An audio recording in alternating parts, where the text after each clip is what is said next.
नमस्कार। आज के इस वीडियो में हम क्लास 11th का मैथ्स का चैप्टर नंबर 1 जिसका नाम है सेट्स के सभी मिसलेनियस एग्जाम्पल्स करेंगे। अब देखिए, जो 3 मिसलेनियस एग्जाम्पल्स हैं, एग्जाम्पल नंबर 23 और ये एग्जाम्पल 24 और ये एग्जाम्पल 25, ये सारे आपके न्यू बुक के एग्जाम्पल्स हैं, मिसलेनियस एग्जाम्पल्स, जो मैं आपको करवाऊँगा। अब इन 3 एग्जाम्पल्स को करवाने के बाद मैं आपको जो ओल्ड बुक के मिसलेनियस एग्जाम्पल्स हैं वो भी करवाऊँगा, ठीक है। क्योंकि ये आपको पता ही है कि इस चैप्टर के लिए मैं ओल्ड बुक और न्यू बुक दोनों पढ़ा रहा हूँ। तो सबसे पहले तो हम लोग न्यू बुक के जितने भी एग्जाम्पल्स हैं उसको सॉल्व कर लेंगे। तो इसमें क्या कहा गया है एग्जाम्पल नंबर 23 में, ये ओल्ड बुक में भी है न्यू बुक में भी है। Show that the set of letters needed to spell cataract and the set of letters needed to spell tract are equal. हमको बताना है कि कैटरैक्ट को बोलने के लिए, जैसे कि मैंने बोला कैटरैक्ट, तो इसको बोलने के लिए जितने भी लेटर्स चाहिए अगर हम उनका एक सेट बना दें तो वो बराबर होगा ट्रैक्ट। यदि मैंने बोला ट्रैक्ट तो इसको बोलने के लिए जितने भी लेटर चाहिए इनके सेट दोनों बराबर आने चाहिए। अभी मैं क्या कह रहा हूँ आपको समझ आ जाएगा, ठीक है। जैसे कि मान लीजिए मैंने कहा कैटरैक्ट, तो इसको बोलने के लिए मेरे को कितने लेटर लगे, ये बराबर आने चाहिए, मतलब इन लेटर्स का सेट बराबर आना चाहिए ट्रैक्ट को बोलने के लिए जितने लेटर लगे उन लेटर्स के सेट के, ठीक है। तो अभी आपको समझ आ जाएगा अच्छे से। तो हम सबसे पहले क्या करेंगे, इस क्वेश्चन को शो करने के लिए हम लोग लेट करेंगे, let X be the set needed, set of words लिखना, ठीक है गाइज। यहाँ पर let X be the set of words भी नहीं, लेटर्स लिखना चाहिए, क्योंकि ये सभी CAT है, ये सारी चीज़ें लेटर्स हैं। Let X be the set of letters needed to spell cataract, ठीक है। इस तरीके से मेरी राइटिंग पे मत जाइएगा, आप लोग समझ जाइएगा कि एक्स सेट वो सेट है जिसके अंदर सभी लेटर्स आते हैं जिनकी ज़रूरत है कैटरैक्ट शब्द को बोलने के लिए, ठीक है। तो अब देखिए, कैटरैक्ट शब्द को बोलने के लिए किन लेटर्स की ज़रूरत आ रही है। एक तो C की ज़रूरत आ रही है, तो C लिख दिया। A की भी ज़रूरत आ रही है, फिर T की भी ज़रूरत आ रही है। लेकिन आप देख सकते हैं कि जो भी हम लोग क्या बोलते हैं सेट बनाते हैं उसमें हम एलिमेंट्स को रिपीट नहीं करते हैं। तो जैसे कि CATA, A 2 बार आ गया तो इसको हम वापस से नहीं लिखेंगे। अब R को हम लिख देते हैं। ए तो हमने पहले ही लिख दिया है तो अब नहीं लिखेंगे, C को भी पहले ही लिख दिया है और T को भी पहले ही लिख दिया है, तो ये हमारा यहीं पर कंप्लीट हो जाएगा, ठीक है। आप लोग इस तरीके से मेरी तरह अंडरलाइन पेंसिल से कर सकते हैं ताकि इजी रहे। चलिए, अब हमको बोला है ट्रैक्ट, मतलब कैटरैक्ट को बोलने के लिए जितने भी लेटर चाहिए उनका सेट इक्वल होगा ट्रैक्ट को बोलने के लिए जितने भी लेटर चाहिए उनके सेट के, ठीक है। तो अब हम सिमिलरली यही लाइन लिखेंगे, बस इस लाइन में हम करेंगे क्या, यहाँ पर लेट वाई, अब एक्स सेट तो हम ले चुके हैं तो अब वाई लेंगे। Let Y be the set of letters needed to spell tract, कि वाई के अंदर वो सभी लेटर्स आते हैं जो कि ट्रैक्ट शब्द को बोलने के लिए चाहिए। अब वाई देखो भाई क्या है, देखो ट्रैक्ट शब्द को बोलने के लिए कितने लेटर्स चाहिए, सबसे पहले तो T चाहिए तो T लिख दिया, फिर R भी चाहिए, A भी चाहिए, ठीक है, तो R भी लिख दिया, A भी लिख दिया। हमको बस एलिमेंट रिपीट नहीं करना है। फिर C भी चाहिए, ठीक है भाई, ट्रैक्ट में C भी आता है। फिर देखो T, ये T हम पहले इस सेट में लिख चुके हैं तो इसको हम रिपीट नहीं करेंगे। अब जरा एक्स और वाई सेट को ध्यान से देखो, एक्स के अंदर C है, वाई के अंदर भी C है, एक्स के अंदर A है, वाई के अंदर भी A है, एक्स के अंदर T और R है, वाई के अंदर भी T और R है, यानी कि एक्स और वाई इक्वल सेट आ चुके हैं। तो हमको यही तो शो करना था कि जो सेट कैटरैक्ट शब्द को बोलने वाले लेटर्स का होगा वो सेट इक्वल होना चाहिए ट्रैक्ट को बोलने वाले सेट के। तो यही तो आ गया, x इक्वल टू वाई आ गया, तो हम लिखेंगे x equal to y hence shown. बस इतनी सी चीज़ करनी थी आपको, ठीक है। अब ये वाला क्वेश्चन हो गया कंप्लीट। चलिए करते हैं एग्जाम्पल नंबर 24। अब इस एग्जाम्पल में क्या बोला गया है, list all the subsets of the set -1, 0, 1। अब सबसे पहले देखो, हमको ये जो सेट दे रखा है ना इसके सभी सबसेट्स को लिखना है, यानी कि इस सेट के कितने सबसेट हो सकते हैं। तो ये चीज़ मैंने आप लोगों को सिखा रखी है। तो हम क्या करेंगे, let A set equals to, हम लोग मान लेंगे कि जो ए सेट है वो ये वाला सेट है, तो -1, 0, 1। ठीक है। अब देखो total subsets of A, total हमको क्या लिखना है, सभी के सभी सबसेट्स को लिस्ट करना है यानी कि लिखना है। तो सबसे पहले टोटल सबसेट्स ऑफ ए, हम लोग ये पता लगा लेते हैं कि कितने सबसेट्स होंगे ए के, ताकि हम लोगों को आसानी रहे लिखने में। अब देखो ए के अंदर कितने एलिमेंट्स हैं, 1 2 3, ए के अंदर 3 एलिमेंट्स हैं, -1 0 और 1। तो मैंने आपको बताया था कोई भी सेट है उसके अंदर जितने भी एलिमेंट है उसको 2 की पावर में लिख दो, तो उतने सबसेट्स होते हैं उस सेट के। जैसे कि ए के अंदर 3 एलिमेंट हैं, तो अगर हमको ए के सबसेट्स निकालने हैं तो 2 की पावर n कर देते हैं, जहाँ पर n क्या होता है, नंबर ऑफ एलिमेंट्स ऑफ ए। तो 2 की पावर, ए के अंदर कितने एलिमेंट्स हैं, 1 2 3, 3 एलिमेंट्स हैं, तो 2 की पावर 3 आ जाएगा, और 2 की पावर 3 होता है 8। यानी कि टोटल जो ए के सबसेट्स बनेंगे, यानी कि टोटल हमको जो भी ए के सबसेट्स लिखने हैं वो कितने होने चाहिए, 8। तो हमको काउंट करने में आसानी होगी। तो चलिए सबसेट लिखते हैं सबसे पहले। तो सबसेट्स ऑफ ए, तो ये चीज़ तो मैंने काफ़ी इजी है। जैसे कि -1 0, 1 है, तो सबसे पहले -1 को अकेला ले लीजिए, फिर 0 को अकेला ले लीजिए ये सेट के अंदर, फिर 1 को अकेला ले लीजिए। देखिए जैसे कि ये हमने एक सेट लिखा, तो ये वाला सेट इस सेट का सबसेट है कि नहीं है, आप देखिए -1 इस सेट में भी है, इस सेट में भी है, 0 इस सेट में भी है, इस सेट में भी है। तो इस तरीके से सबसेट्स लिखे जाते हैं। ठीक है, ये सबसेट्स लिखने की ट्रिक है, बाकी इसका मतलब तो आप लोगों को पता ही है, इसका कॉन्सेप्ट तो आप लोग जानते ही है। अब -1 और 0 को साथ में ले लो, तो ये -1 और 0 को साथ में ले लिया मैंने। ठीक है, अब 0 और 1 को साथ में ले लो, तो 0 और 1 को साथ में ले लिया मैंने। अब -1 और 1 को साथ में ले लो, तो -1 और 1 को साथ में ले लिया मैंने। और बाकी ये जो सेट होता है ये खुद का भी सबसेट होता है, तो -1, 0, 1 भी लिख सकते हैं। ये 3 एलिमेंट्स इस सेट में भी हैं और इस सेट में भी हैं। ठीक है, हाँ, एक कोई भी सेट खुद का सबसेट भी होता है। तो काउंट करो कितने सबसेट्स हुए, 1 2 3 4 5 6 7, 7 ही सबसेट्स हुए। एक 8वां भाई कौन सा रह गया, तो वो रह गया हमारा 5। जो 5 होता है गाइस, वो एम्प्टी सेट या नल सेट भी होता है। जो ये खालीपन होता है ना, ये खालीपन इस सेट के अंदर भी रहता है, और ये खालीपन को ही 5 दर्शाता है। ये चीज़ मैं आपको समझा चुका हूँ कि जो 5 होता है वो सभी सेट्स का सबसेट होता है। ठीक है, तो चलिए गाइस अब हम लोग करते हैं हमारा एग्जाम्पल नंबर 25। इस एग्जाम्पल को करने से पहले आपको, ये एग्जाम्पल आपके लिए बेसिकली नया होगा, इसको करने से पहले मेरे को आपको एक चीज़ बतानी पड़ेगी। ठीक है, तो मेरे को क्या बताना है आपको, सुनो। जैसे कि मान लो कोई भी 2 सेट हैं, ये मैं आप लोगों को रफ वर्क में बता रहा हूँ। ठीक है, इस तरीके से आप समझो। कोई भी 2 सेट है, एक सेट है ए, एक सेट है बी। अब मान लो ए बी का सबसेट है, यानी कि ए के सभी एलिमेंट्स बी में आ गए। अब मान लो बी भी ए का सबसेट है, ये दोनों कंडीशन है। इसको इक्वेशन 1 मान लो, इसको इक्वेशन 2 मान लो। ये रफ वर्क है, ठीक है गाइस, ये रफ वर्क है। तो अब मान लो ए के सभी एलिमेंट्स बी में हैं और बी के सभी एलिमेंट्स ए में हैं। तो अब थोड़ा ध्यान से सोचो, अगर ए के सभी एलिमेंट्स बी में आ गए और बी के सभी एलिमेंट्स ए में आ गए, तो ए और बी तो बराबर हो जाएंगे ना। समझे बात को। जैसे कि हम लोग ए सेट ले, मान लो 1, 2, 3।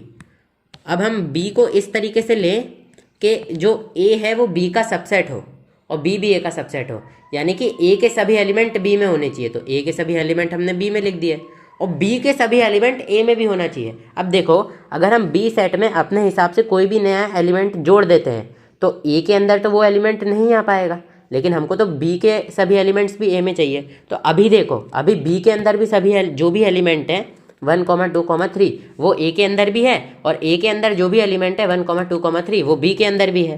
तो आप देख सकते हो ए और बी बराबर हो गए यहाँ पर।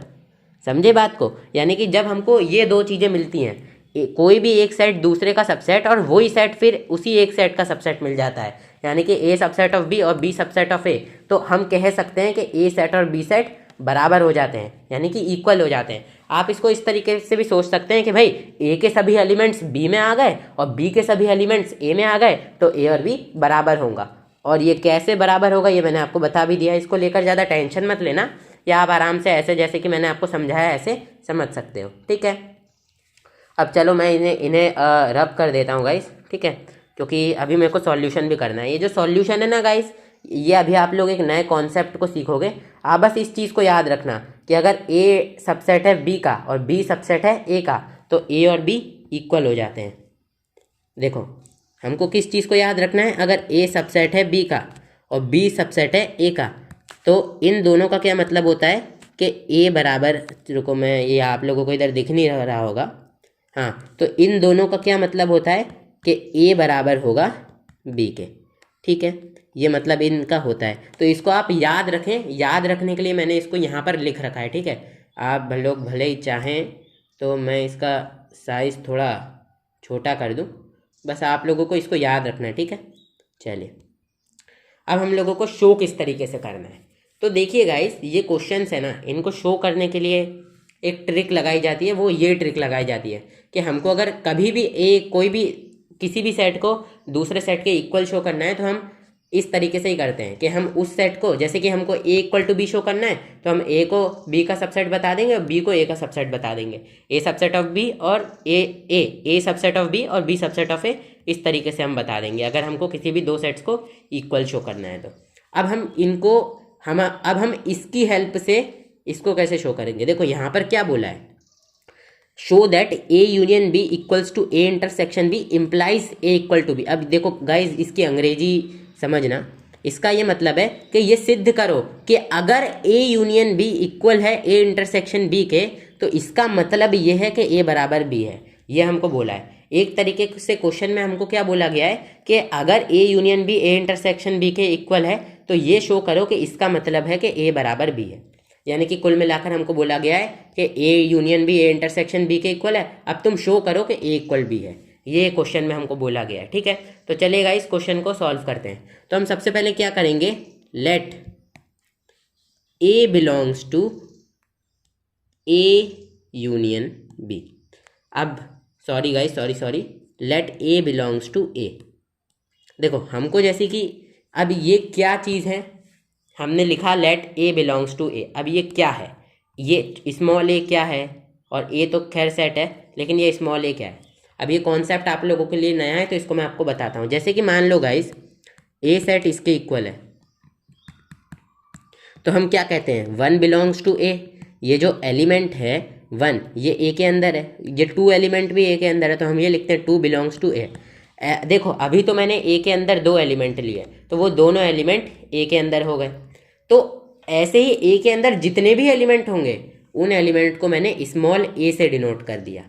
ठीक है, अब ये आप देख सकते हो कि वन और टू ए के एलिमेंट्स हैं, और ये दोनों एलिमेंट ए के अंदर है, तो मैं इस तरीके से लिख सकता हूँ 1, 2 बिलोंग्स टू ए, लिख सकता हूँ। ठीक है, क्योंकि 1 और 2 ए के अंदर हूबहू एज इट इज़ हैं।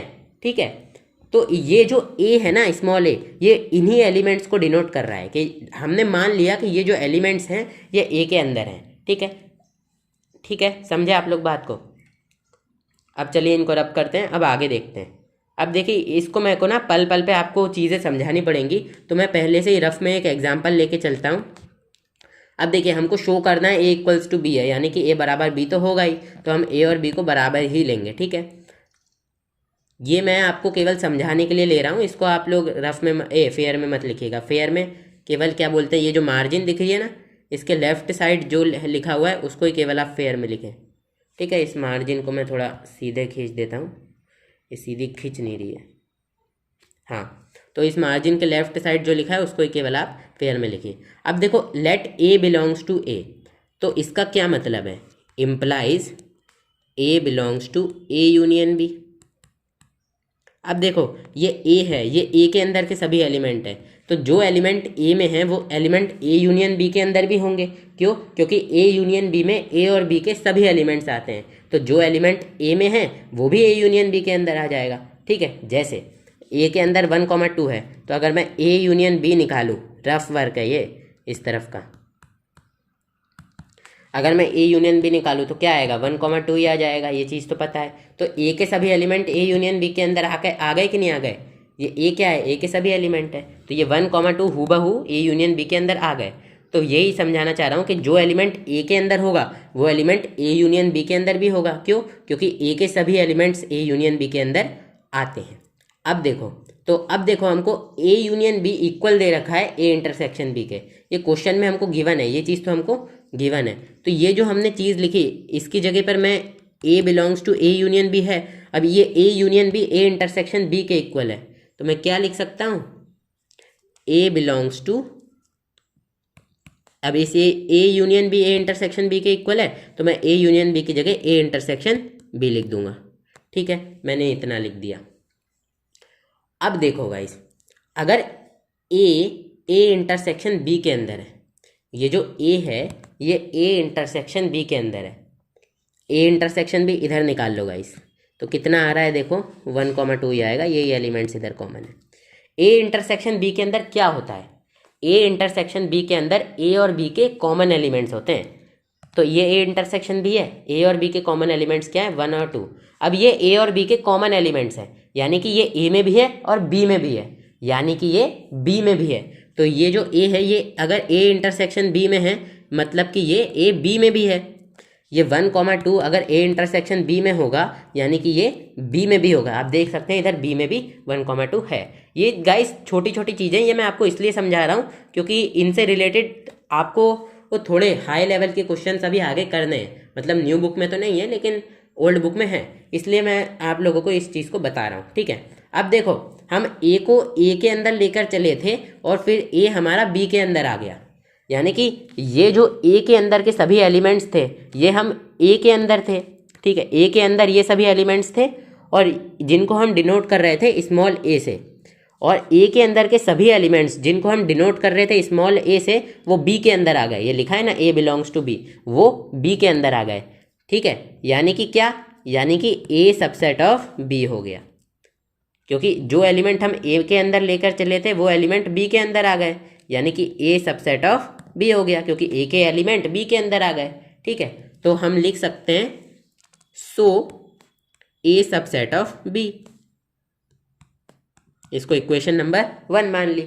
अब गाइस इन क्वेश्चंस को कराने में मैं टाइम इसलिए दे रहा हूँ क्योंकि ये आपके लिए नए हैं। अब जब आप इस चीज़ को सीख जाओगे तब तो ये क्वेश्चंस आपके लिए हलवे हो जाएंगे। ठीक है, तो अब हमको देखो, जब भी हमको a equals to B proof करना रहता है हम लोग दो चीज़ें करते हैं, पहले तो a को b का सबसेट बता देते हैं, फिर b को a का सबसेट बता देते हैं। तो हमने a को तो b का सबसेट यहाँ पर बता दिया, अब हमको एक और काम करना है कि b को a का सबसेट बता देना है। तो हम इन दोनों से कह देंगे कि हमारे a और b सेट्स बराबर आ गए। ठीक है, तो रुक जाओ गाइस, मैं इस चीज़ को थोड़ा रब कर देता हूँ।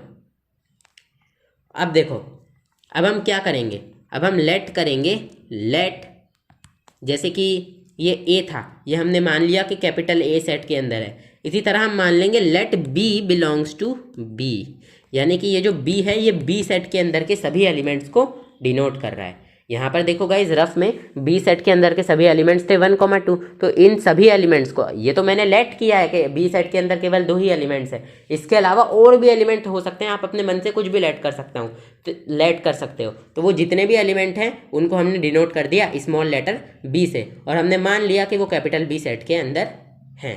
ठीक है, अब देखो अगर हमारा ए के अंदर था तो ए यूनियन बी के अंदर भी रहा, स्मॉल लेटर वाला ए। इसी तरीके से हमारा बी के अंदर है, तो इसका क्या मतलब है कि जो बी होगा वो बिलोंग करेगा ए यूनियन बी में, या फिर आप इसको बी यूनियन ए भी लिख दो। ठीक है, अब देखो अगर आपका जो बी के अंदर जितने भी एलिमेंट्स हैं वो बी यूनियन ए में भी होंगे। क्यों? क्योंकि बी यूनियन ए में वो सभी एलिमेंट होते हैं जो कि बी के अंदर भी है ए के अंदर भी है, तो यानी कि बी यूनियन ए में बी के सभी एलिमेंट होंगे। ठीक है, यानी कि बी यूनियन ए में बी के सभी एलिमेंट होंगे। तो अगर ये बी है, ये जो बी है ये बी के अंदर है, यानी कि ये बी यूनियन ए में भी होगा। जैसे कि अब मैं आपको देखो, ये चीज़ें आपको ऐसे समझ नहीं आ रही होंगी, इसलिए मैंने ये एग्जांपल ले रखा है। ठीक है, यहाँ पर इसको मैं, हाँ देखो ध्यान से, अब ये मैं बी के अंदर देखो 1,2 है, तो अब मैं बी यूनियन ए निकालता हूँ। बी यूनियन ए निकालो, 1,2 ही मिलेगा आपको, देखो ध्यान से। ठीक है, बी यूनियन ए 1,2 ही मिल रहा है। तो ये जो बी था ये क्या था, ये इन 1,2 को ही रिप्रेजेंट कर रहा था। अब ये तो बी यूनियन ए में भी आ गया। ठीक है, समझे बात को। अब देखो ये जो बी यूनियन ए है इसको मैं ए यूनियन बी भी लिख सकता हूँ। B union A union B एक ही बात होती है, तो ये बी यूनियन ए की जगह पर मैंने लिख दिया ए यूनियन बी। ठीक है, अब देखो बी ए यूनियन बी में है। अब देखो ये जो ए यूनियन बी है ये क्वेश्चन में दिया है ए इंटरसेक्शन बी के इक्वल है, यानी कि मैं ए यूनियन बी की जगह ए इंटरसेक्शन बी लिख सकता हूँ, तो ये मैंने लिख दिया। अब देखो आपका जो बी है वो ए इंटरसेक्शन बी में आ गया, ये स्मॉल लेटर बी, यानी कि जो बी है वो ए में ए इंटरसेक्शन बी में क्या होता है, ए और बी के कॉमन एलिमेंट्स। तो जो बी है वो ए इंटरसेक्शन बी में है, यानी कि बी ए में भी है और बी में भी है, यानी कि बी बी में भी है, यानी कि बी बी में भी है और बी ए में भी है। ए इंटरसेक्शन बी में क्या होता है, ए और बी के कॉमन एलिमेंट्स, यानी कि जो ए में भी हैं और बी में भी हैं, यानी कि जो ये बी के स्मॉल लेटर बी है ये जिन भी एलिमेंट्स को रिप्रेजेंट कर रहा है ये ए में भी है बी में भी है, यानी कि ये ए के अंदर भी है। ठीक है, तो ये हम लिख देंगे कि बी बिलोंग्स टू ए। समझे बात को? अब देखो हम बी बिलोंग्स टू बी लेकर चले थे और आ क्या गया, बी बिलोंग्स टू ए, यानी कि ये जितने भी एलिमेंट्स थे जो बी के अंदर हैं वो ए के अंदर आ गए। देखो बी के अंदर के सभी एलिमेंट ए के अंदर के आ गए, तो हम क्या लिख सकते हैं, बी के अंदर जितने भी एलिमेंट्स थे वो ए के अंदर आ गए, यानी कि B subset of A. So B subset of A, इसको मान लीजिए equation number 2।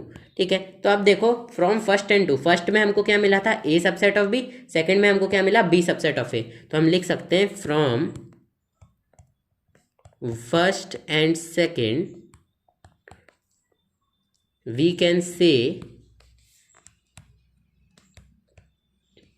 A equals to B. देखो मैंने आपको क्या बोला था कि हमको अगर कभी भी दो सेट्स को इक्वल प्रूफ करना है तो हमको ये दोनों कंडीशन सेटिस्फाई करनी है, ए सबसेट ऑफ बी और बी सबसेट ऑफ ए। तो हमने देखो ए सबसेट ऑफ बी लिया है और बी सबसेट ऑफ ए भी लेकर के आ गए, यानी कि ए बराबर बी होगा। और ये क्यों होगा ये तो मैंने आपको समझा ही दिया, फिर से समझा देता हूँ। जैसे कि ए सबसेट ऑफ बी है और बी सबसेट ऑफ ए है, यानी कि ए के सभी एलिमेंट्स बी में हैं और बी के सभी एलिमेंट्स ए में हैं, यानी कि ए और बी बराबर हैं। ठीक है, इसलिए हमने लिख दिया ए बराबर बी। अब देखो गाइज ये एग्जाम्पल आपके न्यू बुक के जितने भी एग्जाम्पल्स थे ये तो खत्म हो गए। ठीक है, अब इसके इन एग्जाम्पल्स के बाद जितने भी एग्जाम्पल्स हैं, एग्जाम्पल 31, 32, 33, 34, जैसे कि न्यू बुक में तो ये 25 एग्जाम्पल है, एग्जाम्पल नंबर 25 है न्यू बुक में, लेकिन एग्जाम्पल नंबर ये 30 है ओल्ड बुक में। तो अब मैं आगे इस वीडियो के जितने भी एग्जाम्पल्स करवाऊंगा वो ओल्ड बुक के एग्जाम्पल्स होंगे, एग्जाम्पल 31, 32, 33, 34। ठीक है, तो चलिए गाइज उनको भी कर लेते हैं, करते हैं इसके आगे के एग्जाम्पल्स। इसके आगे के जितने भी एग्जाम्पल्स हैं गाइज वो ओल्ड बुक के हैं, तो उनको मैंने अलग कलर से शो कर दिया है। ठीक है, तो जो लोग केवल एग्ज़ाम के लिए पढ़ते हैं वो इनको ना पढ़े, क्योंकि ये चीज़ें तो एग्ज़ाम में आएंगी नहीं, बाकी जिनको नॉलेज के लिए पढ़ना है वो पढ़ें।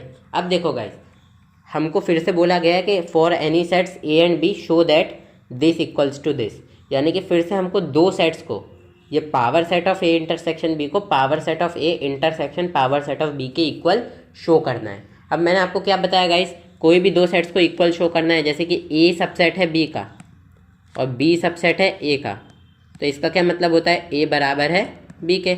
ये चीज़ मैंने आपको पिछले उसमें बताई थी, पिछले एग्जाम्पल में, तो इस चीज़ को बस आप याद रखें, यही हमारा की कॉन्सेप्ट होने वाला है इस तरीके के क्वेश्चंस को सॉल्व करने का, जहां हमको एनी सेट्स के लिए सेट्स को इक्वल शो करना है। ठीक है, तो अब देखो हमको इन दोनों को इक्वल शो करना है, तो अगर कोई भी दो सेट्स ए और बी को इक्वल शो करना होता है तो हम ए सबसेट ऑफ बी बता देते हैं, बी सबसेट ऑफ ए बता देते हैं कि भाई ए के सभी एलिमेंट्स बी में हैं और भाई बी के सभी एलिमेंट्स ए में हैं, तो क्या हो जाता है, ए बराबर बी हो जाता है। तो इसी तरीके से हमको power set of A intersection B को इक्वल शो करना है power set of A intersection power set of B के, यानी कि सबसे पहले तो हमको power set of A intersection B, ये देखो इसको मैंने इस ए की जगह पे लिख दिया, इसको सबसेट बताना होगा power set of A intersection power set of B का। आई होप आप लोगों को ये चीज़ दिख रही होगी।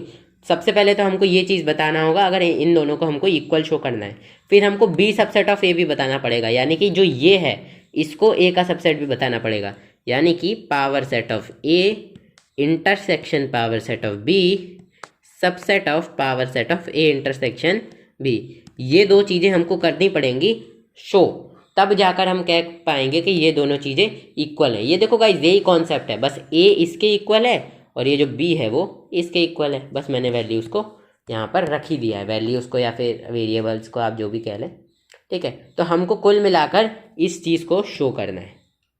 तो इस चीज़ को भी आप अपने दिमाग में रखिएगा। इसको अभी मैं, ठीक है गाइस, इसको अभी मैं रब कर रहा हूँ, तो इनको मैं रब कर देता हूँ। अरे ये क्या हो गया, छोड़िए गाइस, मैं रबड़ से मिटा देता हूँ। अपन फालतू ज़्यादा टेक्निकल बनने के चक्कर में टाइम वेस्ट कर रहे हैं। चलो भाई,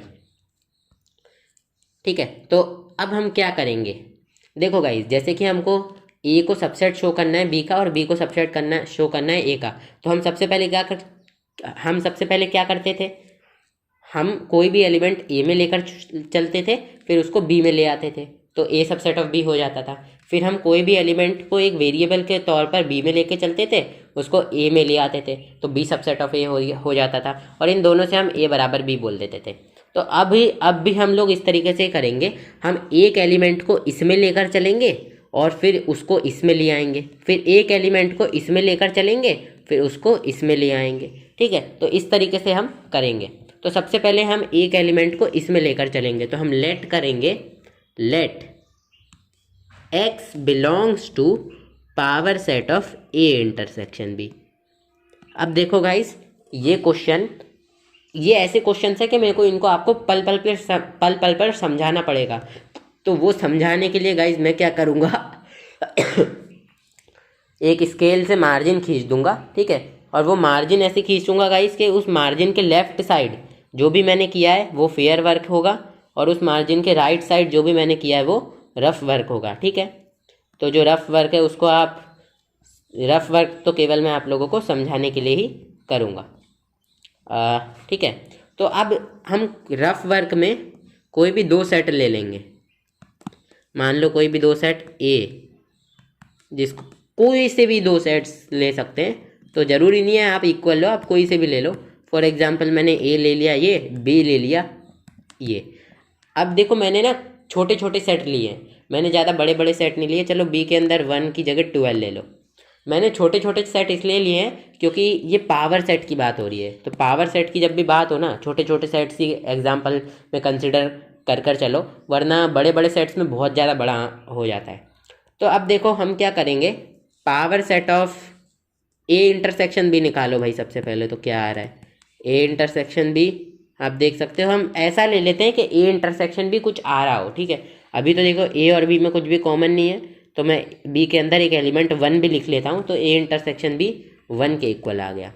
अब power set of A intersection भी क्या आ जाएगा, आपको पावर सेट मैंने बनाया आप लोगों को पावर सेट बनाना सिखाया है कि ये जो 1 आया है इसको ही सेट के अंदर लिख दो, तो ये इस तरीके से आ जाएगा। समझे बात आप लोग, बात को पावर सेट बनाना तो आता ही है। तो अब हमने मान लिया कि ये जो x है ये power set of A intersection B के अंदर है। ये x कितने भी एलिमेंट हो सकते हैं, कुछ भी हो सकता है, वो तो अभी एग्जाम्पल में हम इसको लेकर के चल रहे हैं, ठीक है, ताकि आप लोगों को समझ आए। तो जो ये x है वो ये है, यानी कि x बराबर है इसके अभी के लिए, ठीक है। अब देखो, तो x power set of A intersection B के अंदर है, x belongs to power set of A intersection B. इसका क्या मतलब है कि जो x है वो ए इंटरसेक्शन बी के अंदर हूबहू प्रेजेंट है। देखो सेट के साइड कि x ये वाला सेट है, तो ये ए इंटरसेक्शन बी के पावर सेट जो कि ये है इसके हूबहू प्रेजेंट है। ये देखो ये पूरा x को हमने एज इट इज़ ये बारों सहित इसके अंदर लिख दिया है, तो ये मतलब होता है इसका, ठीक है। तो अब आप चाहो तो इसको इस तरीके से भी लिख सकते हो, power set of A intersection B बराबर, अब देखो ये इतना वाला हिस्सा x के इक्वल है, तो इसको मैंने x भी लिख दिया, ठीक है। और इसको इस तरीके से भी लिखा जा सकता है, x की जगह पर ये हमने पुट कर दिया, तो ठीक है। तो x belongs to power set of A intersection B, x power set of A intersection B के अंदर हूबहू प्रेजेंट है। तो अब इसका क्या मतलब हुआ, इसका ये मतलब हुआ कि जो x होगा वो सबसेट होगा ए इंटरसेक्शन बी का। अब आप लोग सोचोगे भाई क्या लिख दिया, कैसे लिख दिया, देखो x देखो power set of A intersection B में है। अब देखो जब भी यहाँ से पावर सेट हटता है ना, तो ये बिलोंग्स टू का साइन सबसेट में बन जाता है और पावर सेट हट जाता है। अब आप लोग कहोगे भाई आप रटने के लिए कह रहे हो क्या कि बिलोंग्स टू का साइन हटाओ तो पावर सेट हटा दो और बिलोंग्स टू की जगह सबसेट लिख दो। ये आप रटवा रहे हो, रटवा नहीं रहा हूँ। देखो ये किस तरीके से काम करता है।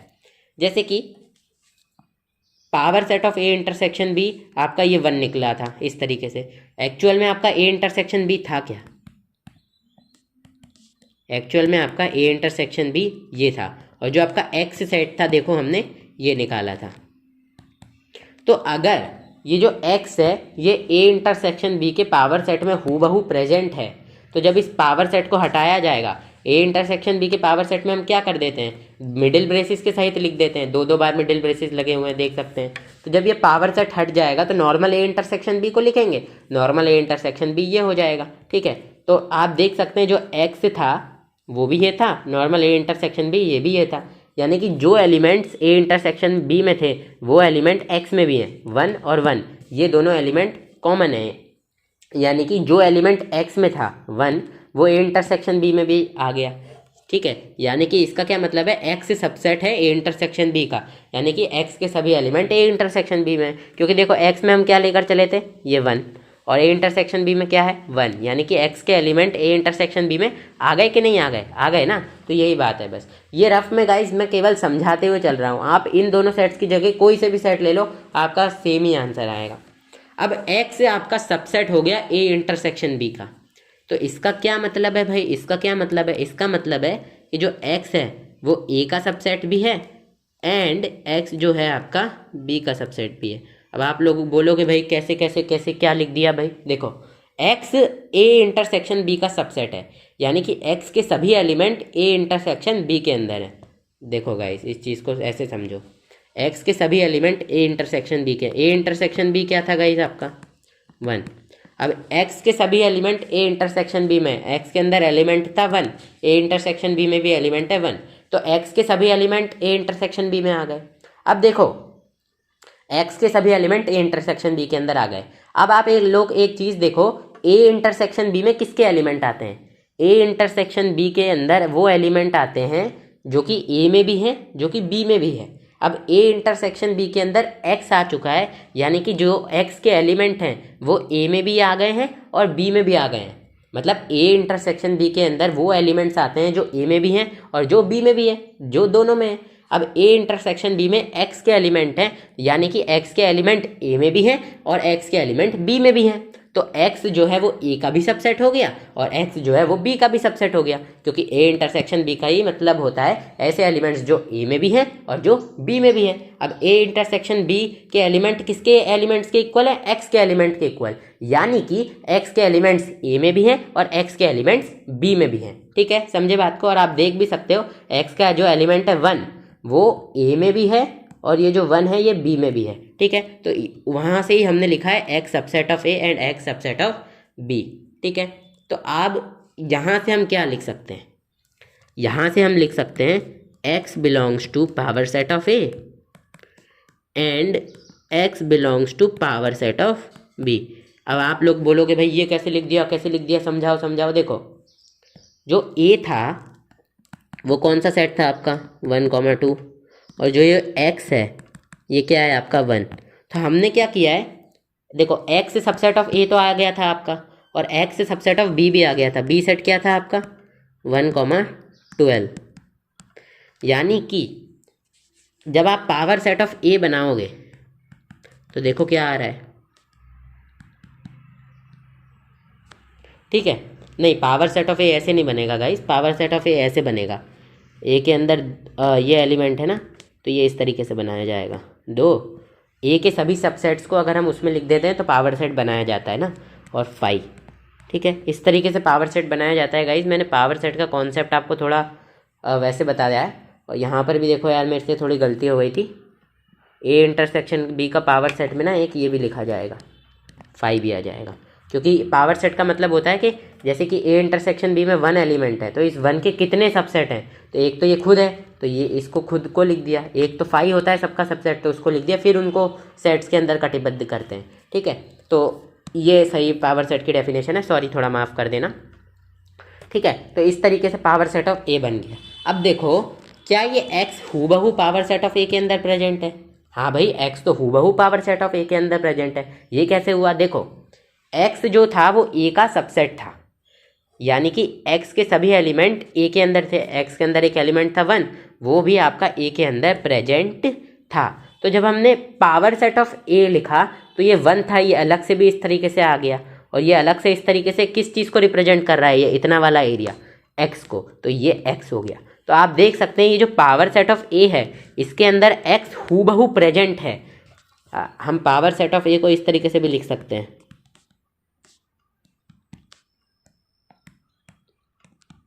ठीक है। आप देख सकते हैं कि ये जो पावर सेट ऑफ a है उसके अंदर x as it is present है। गाइज एक मिनट, ये पावर सेट ऑफ a के अंदर ना एक और सेट आएगा, माफ़ करना, ये मैं ही पावर सेट की डेफिनेशन भूल गया हूँ क्या? बहुत दिन हो गए भाई सेट पड़े हुए, लेकिन हम इतना भूलते नहीं हैं। ये वाला सेट भी पावर सेट ऑफ ए के अंदर आ जाएगा, ठीक है, क्योंकि ये सेट खुद का भी तो सब सेट होगा। इसी तरीके से ये भी, वैसे इससे हमको कुछ मतलब नहीं है, लेकिन फिर भी आप लोगों को कुछ गलत ना पता चले तो इसलिए मैंने आप लोगों को बता दिया, ठीक है। तो अब देखो, ये जो x है ये पावर सेट ऑफ a के अंदर आ गया, हमने यही लिखा है x belongs to power set of a। अब आप देखो, जैसे हमने ये जितनी भी प्रोसेस करी ना, यहाँ पर मैंने आपको समझाया कि x power set of a में है, इसी तरीके से x power set of b के अंदर भी आ जाएगा, ठीक है। अब ये b है, इसका हम पावर सेट बनाएंगे, मान लो ये पावर सेट ऑफ b है, तो उसके अंदर भी हम इस तरीके से करके लिखेंगे और आगे एलिमेंट लिखते जाएंगे। तो ये एलिमेंट क्या है? ये x ही तो है, ध्यान से देखो, तो ये पावर सेट ऑफ b के अंदर भी आ जाएगा। आप लोग बनाकर चेक कर लेना, तो हमको ये दो चीज़ें मिल जाएंगी। अब देखो x, अब देखो जब हम कहते हैं कि कोई एलिमेंट a में भी है और b में भी है, यानी कि वो a इंटरसेक्शन, जब वो भाई अगर कोई एलिमेंट a में भी है और b में भी है, यानी कि वो a और b दोनों में है, यानी कि वो a इंटरसेक्शन b में है। इसी तरीके से कोई एलिमेंट अगर पावर सेट ऑफ a में भी है और कोई element power set of b में भी है, सेम में भी है, यानी कि वो दोनों के इंटरसेक्शन के अंदर भी होगा। जैसे कि a और b को मान लो, मैं इधर ही थोड़ा रफ में समझा देता हूँ, यहाँ पर जगह कम पड़ रही है। जैसे कि a है, a के अंदर कोई एलिमेंट है 1, b है, b के अंदर कोई एलिमेंट है 1,3 और a 1,2। तो जो 1 है वो a में भी है और b में भी है, यानी कि 1 किस में है? a इंटरसेक्शन b में भी 1 होगा, और आप देख सकते हैं a इंटरसेक्शन b में भी 1 है। इसी तरीके से 1 a में भी था, b में भी था, तो 1 दोनों में, यानी कि a इंटरसेक्शन b में भी था। इसी तरीके से x power set of a में भी है, x power set of b में भी है, यानी कि x power set of a intersection power set of b दोनों में है, ठीक है। समझे आप लोग बात को?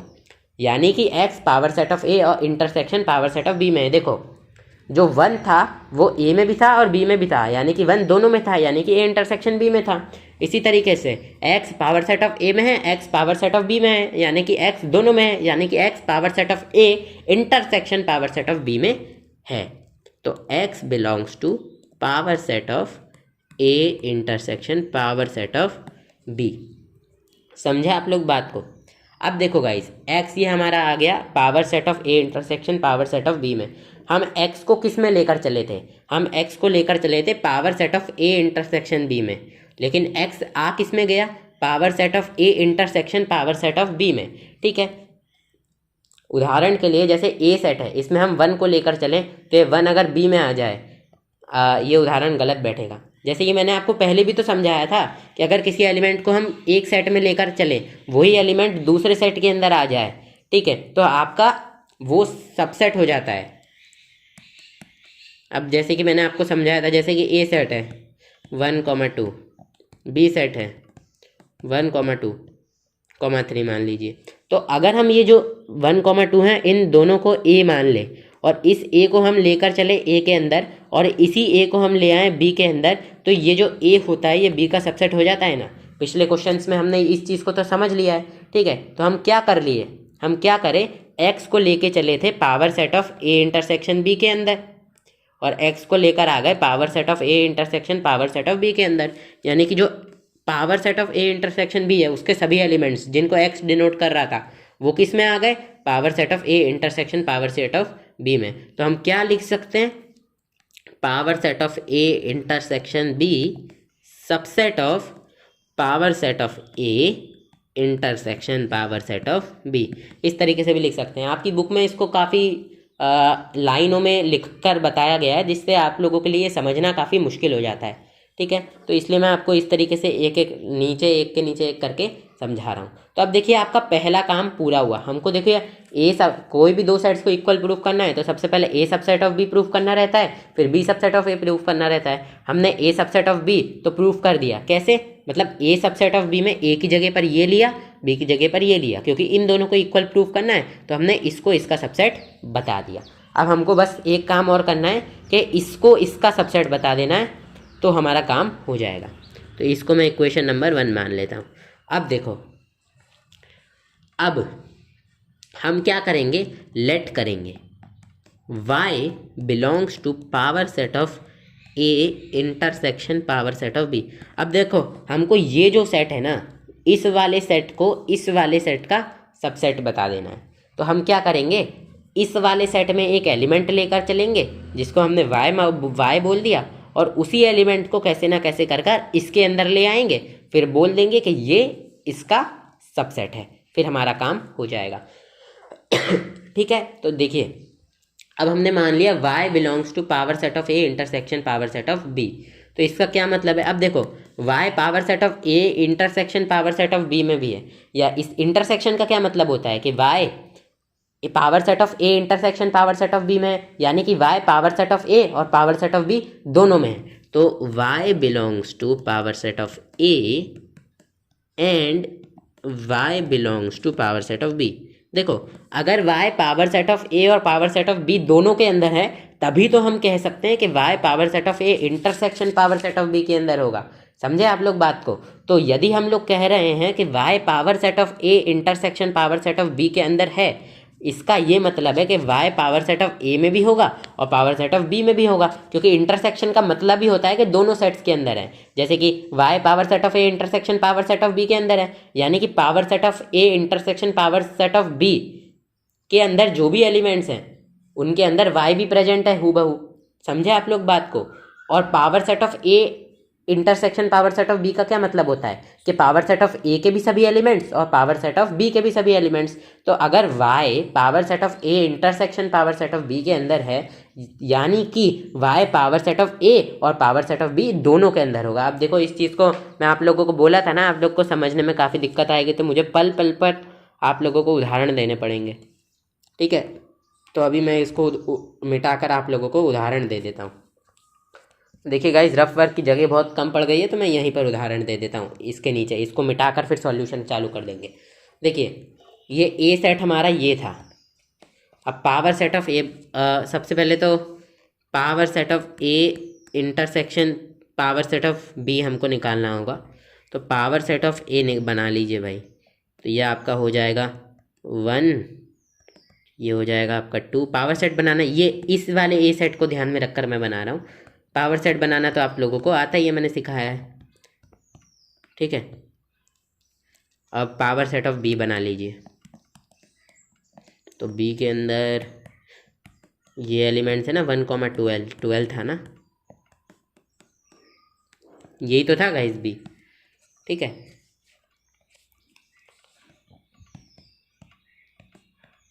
तो ये हमने पावर सेट ऑफ बी भी बना लिया। अब power set of A intersection power set of B निकालो। तो ये आपको मिलेगा, इन दोनों में क्या कौन से एलिमेंट कॉमन है? एक तो ये कॉमन है और एक ये 5 कॉमन है, तो बस यही आ जाएगा।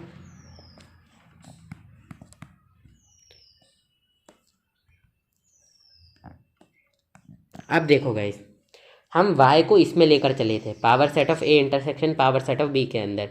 तो अब इन दोनों में से किसी को भी y मान लो। तो मैं मान लो ये जो 1 है इसको मैं या तो चलो ये जो 1 है इसको मैं y मान लेता हूँ।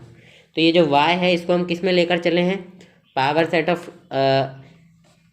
ए intersection power set of B के अंदर हम y को लेकर चले हैं। तो यहाँ से देखो जो y है वो किसके अंदर आ गया? पावर सेट ऑफ ए के अंदर भी ये देखो ये रहा y, और पावर सेट ऑफ बी के अंदर भी ये देखो ये रहा y। क्यों? क्योंकि इंटरसेक्शन का मतलब ही होता है कि दोनों में है, यानी कि दोनों में कॉमन है। ठीक है, तो इसी तरीके से ये दोनों में कॉमन आ गया। तो ये जो y होगा ये पावर सेट ऑफ ए के अंदर भी प्रेजेंट है और पावर सेट ऑफ बी के अंदर भी प्रेजेंट है, इसलिए हमने ये वाली लाइन लिख दी है। ठीक है, आई होप आप लोग समझ पा रहे होंगे। अब मैं वो एडवांस मिटाने की टेक्निक का यूज़ करने वाला हूँ। ये देखो भाई कितनी आसानी से मिट जाता है। वैसे वो रेखा भी मिट गई भाई, वो रेखा नहीं मिटानी थी मुझे, खैर मैं फिर से बना दूंगा। ठीक है। अब देखो बेसिकली इंटरसेक्शन का मतलब क्या होता है। इंटरसेक्शन का मतलब ही है कि अगर ये इसके इंटरसेक्शन इसमें है, यानी कि ये इसमें भी है और ये इसमें भी है, यानी कि सिंपल बस हमने इसको तोड़ के लिख दिया, यानी कि y इसमें भी होगा, y इसमें भी होगा। ठीक है, समझे आप लोग बात को। अब चलिए आगे देखते हैं। अब देखिए y belongs to power set of a है।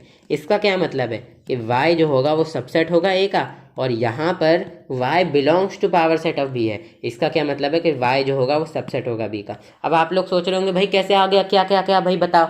देखो जो y था वो पावर सेट ऑफ a के अंदर था। ये देखो जैसे कि ये a है, इसका पावर सेट लिखेंगे तो किस तरीके से जाएगा, ये पहले तो 1 आएगा, रुक जाओ ये 1 लिखा है, ठीक है, और ऐसे ही एलिमेंट चलते जाएंगे। तो ये जो 1 था, आप देखो यही हमने y लिया था, तो ये जो y था ये पावर सेट ऑफ a के अंदर हूबहू प्रेजेंट था, जैसा हमने थोड़ी देर पहले देखा था। अब इसका ये मतलब होगा, देखो y power set of a में हूबहू प्रेजेंट था, यानी कि जो y के एलिमेंट्स थे वो a के अंदर होंगे, तभी जो हमारा पावर सेट ऑफ a के अंदर y हूबहू प्रेजेंट हुआ। जैसे y के अंदर कौन सा एलिमेंट था, 1, ठीक है, y क्या था, y बेसिकली इसके इक्वल था।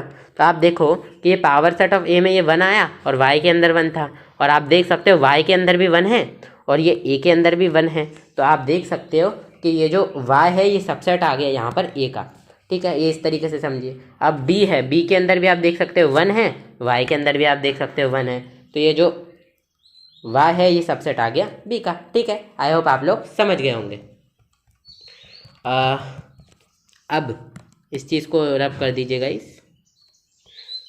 अब देखो y a का सबसेट भी है, y b का भी सबसेट है, यानी कि y a इंटरसेक्शन b का भी सबसेट है।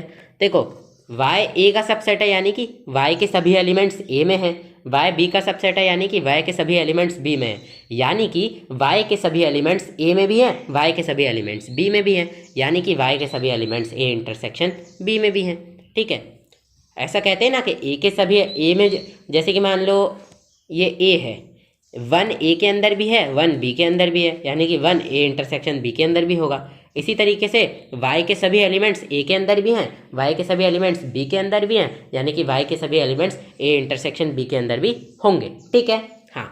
अब देखो y सबसेट है a इंटरसेक्शन b का, यानी कि y बिलोंग करेगा power set of a intersection b को। समझे आप लोग बात को।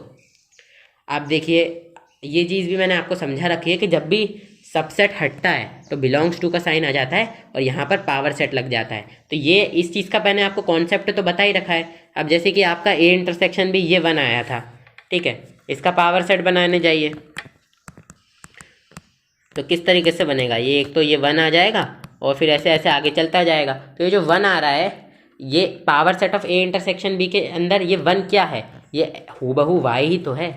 वाई को हम क्या लेकर चले थे, वाई को हम लोग ये 1 ही तो लेकर चले थे, वाई को हम लोग शुरुआत में लेकर चले थे, क्या लेकर चले थे, ये 1 ही लेकर चले थे।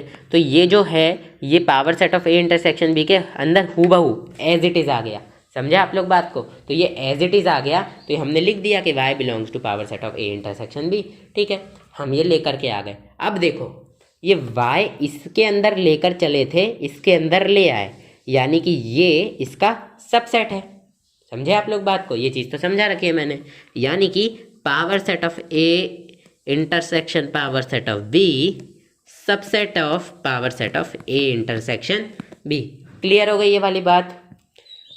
अब देखिए हम लोगों ने इस चीज़ को इक्वेशन 1 माना था और हम लोग इस चीज़ को इक्वेशन नंबर 2 मान लेते हैं, और अब हम क्या कह सकते हैं, from 1 and 2 power set of A intersection power set of B बराबर power set of A intersection B, या फिर जैसा आपको बुक में बोला है ये इसके बराबर है तो इसको उल्टा लिख दो, कुछ फ़र्क नहीं पड़ता। Power set of A intersection B बराबर power set of A intersection power set of B. जैसे कि देखिए दो सेट्स को एक दूसरे का सबसेट शो कर देते हैं तो वो इक्वल आ जाते हैं। इसी तरीके से हमने इसको इसका सबसेट शो कर दिया, इसको इसका सबसेट शो कर दिया, इसको इसका और इसको इसका सबसेट शो कर दिया, तो यहाँ से हमने इन दोनों को इक्वल बोल दिया, तो यहीं से ये दोनों चीज़ें इक्वल आ गई। इस क्वेश्चन को करवाने में भाई कितना 26-27 मिनट लग गए, लेकिन मैंने आपको हर एक कॉन्सेप्ट को डिटेल में समझा दिया। चलिए करते हैं एग्जाम्पल नंबर 32। नेक्स्ट एग्जाम्पल है एग्जाम्पल नंबर 32 ओल्ड बुक का।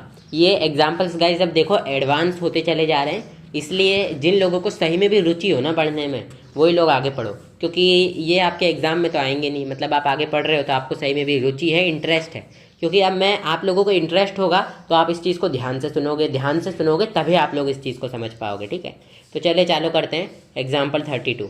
A market research group conducted a survey of 1000 consumers. ये क्वेश्चंस गाइस एक तरीके से ना, एक तरीके से पहेली भी आप इनको कह सकते हो।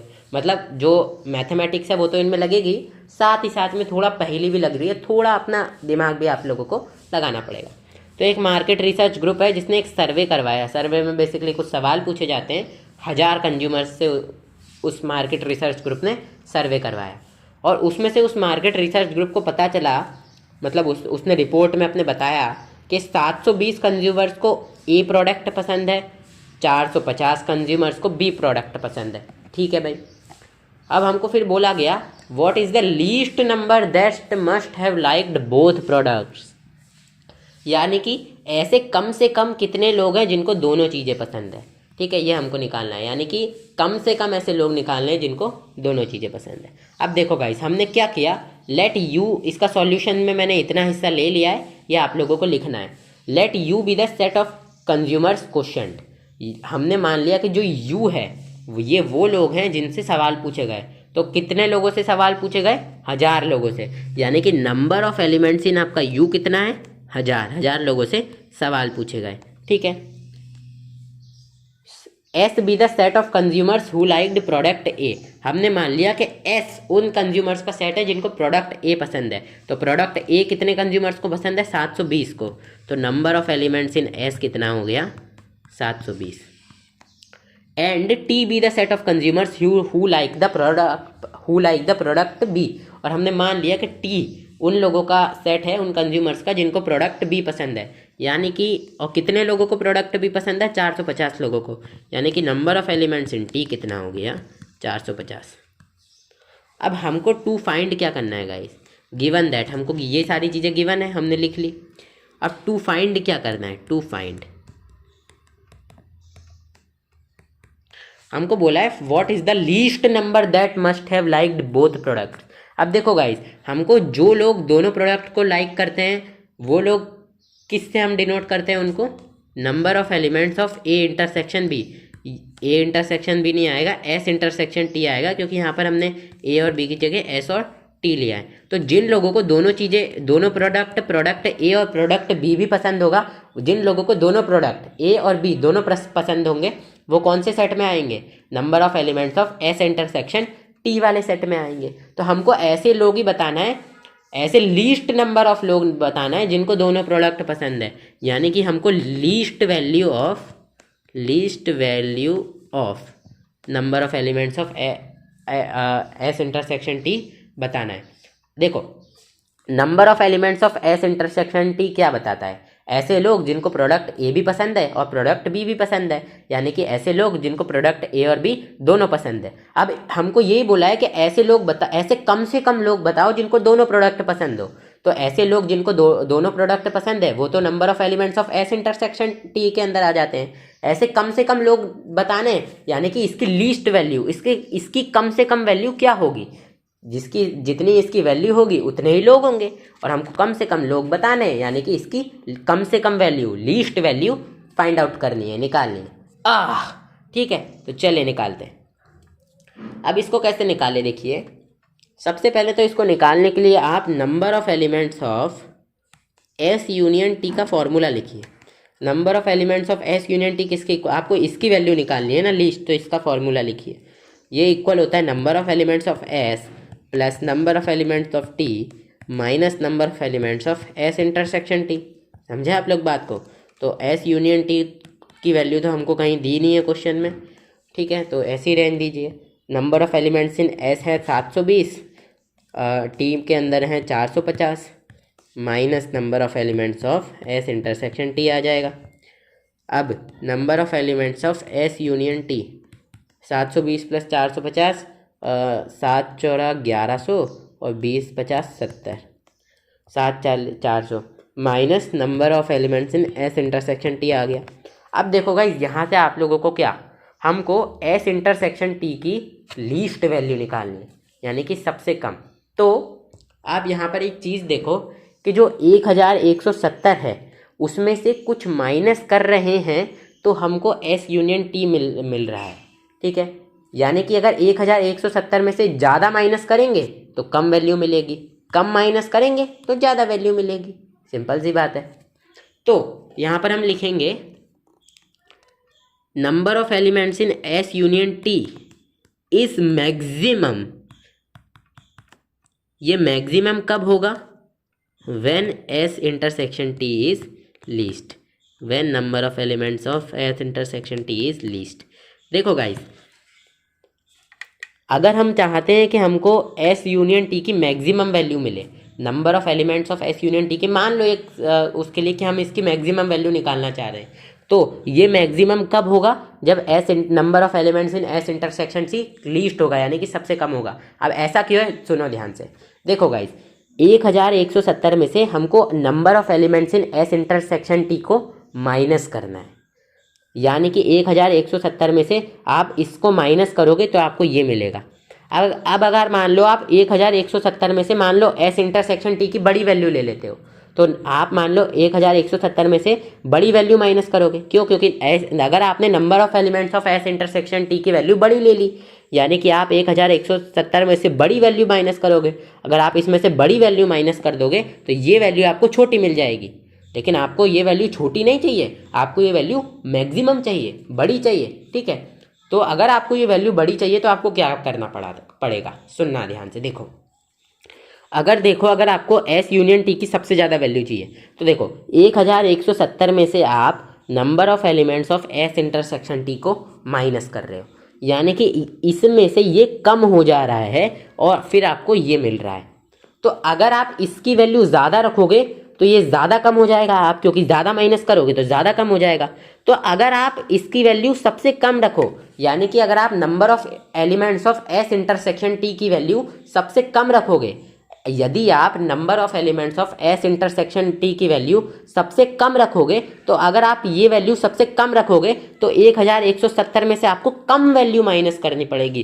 अगर आपको 1170 में से कम वैल्यू माइनस करोगे तो आपको आंसर ज़्यादा मिलेगा, ठीक है। अब इस चीज़ को आप इस तरीके से भी समझ सकते हो। मैं आपको रफ वर्क से समझाऊं तो ये मान लो रफ वर्क है लेट का ये रफ वर्क है, ठीक है गाइस। तो अभी हम क्या करते हैं, हम मिनिमम वैल्यू इसकी अपनी तरफ से मान लेते हैं। Minimum value of number of elements of S intersection T को हम 30 मान लेते हैं। मान लो ये अभी हमने केवल लेट कर लिया, हमको नहीं पता।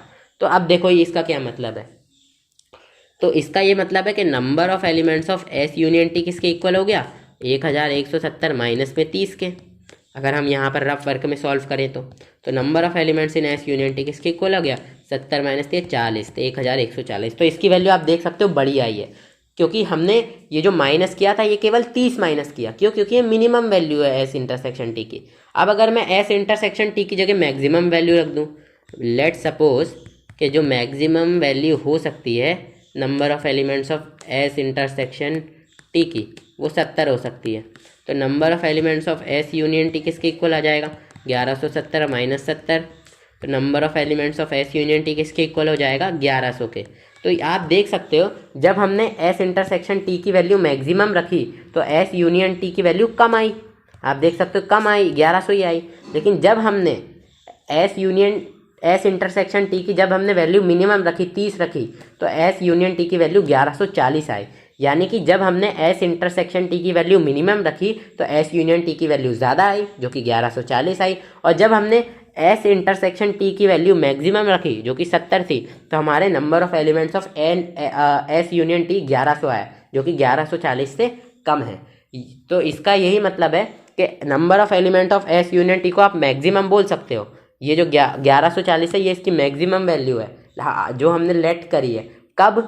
ये तब है जब आपका minimum value S intersection T की हो, जो कि 30 थी। यानी कि ये मैक्सिमम कब होगा, जब एस इंटरसेक्शन टी लीस्ट होगा, यानी कि मिनिमम होगा।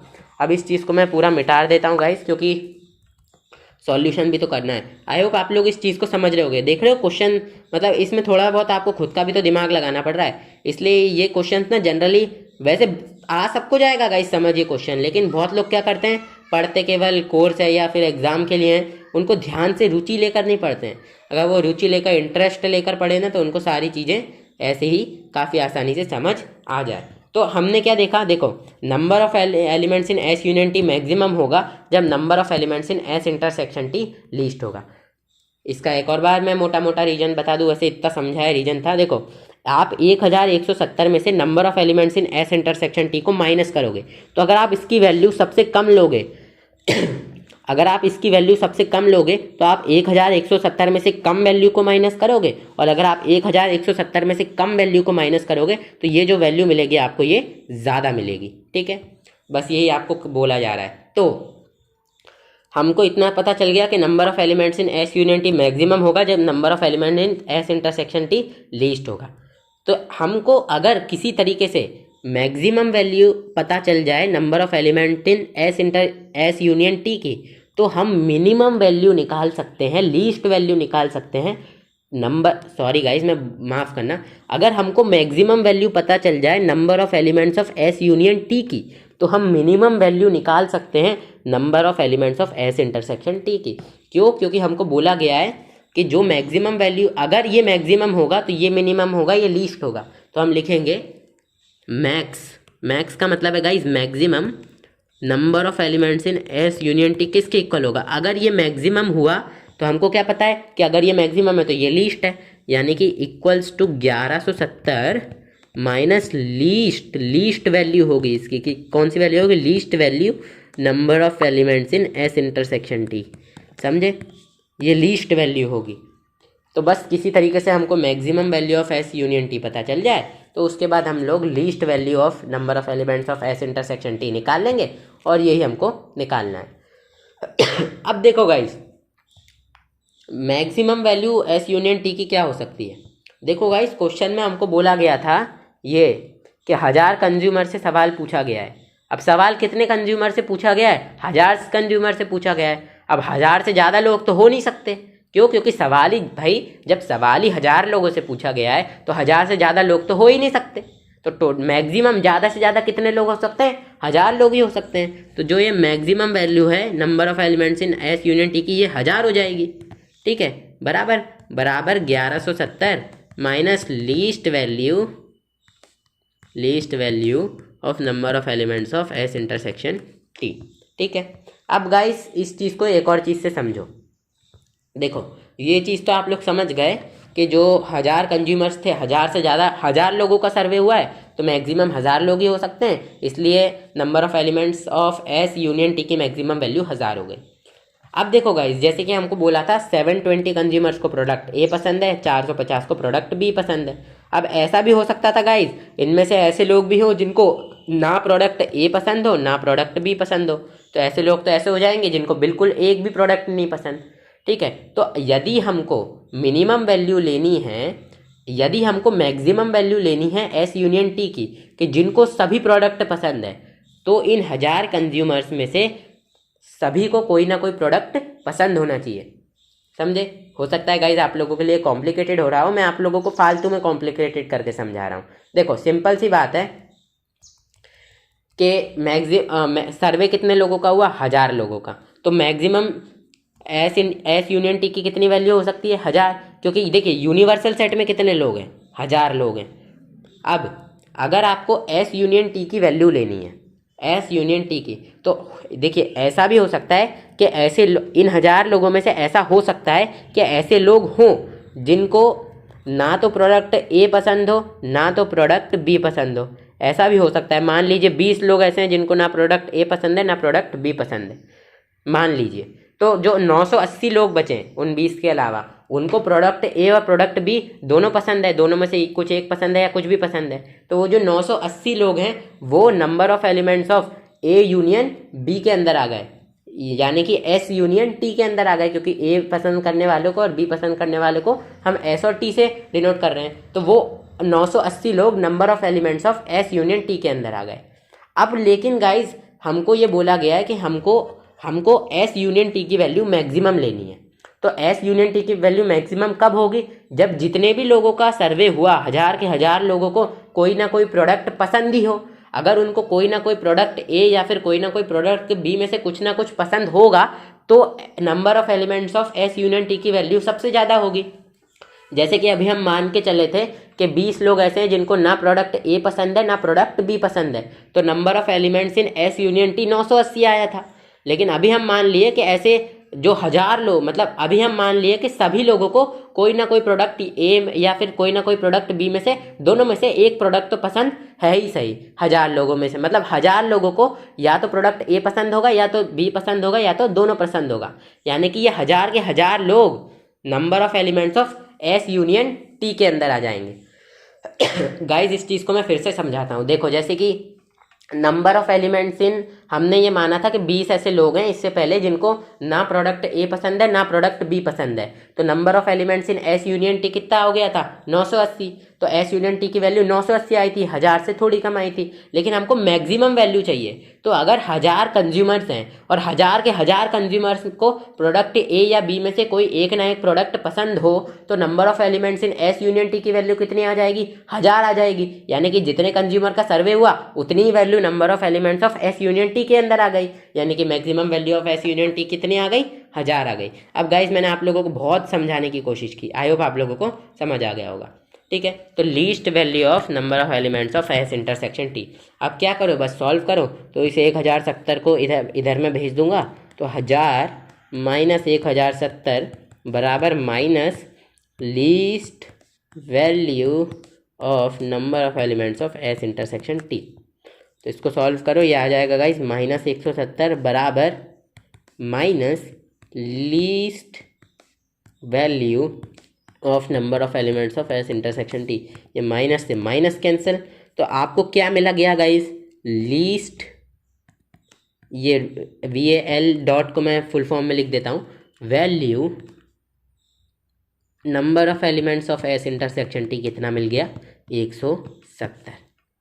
ठीक है, यानी कि जो लीस्ट वैल्यू थी, यानी कि mini least number that must have liked both products, कितना आ गया आपका? 170। तो हम आखिर में एक आंसर लिखेंगे, hence the least number, hence the least number of consumers who liked both products are 170। ठीक है, अब गाइज आपकी बुक में बात, आपको सारी चीज़ें समझ आ गई होंगी जो बुक में है, लेकिन एक चीज़ आपको नहीं समझ आई होगी। देखिए गाइज आपकी बुक में दे रखा है number of elements of S union T less than equal to number of elements of you.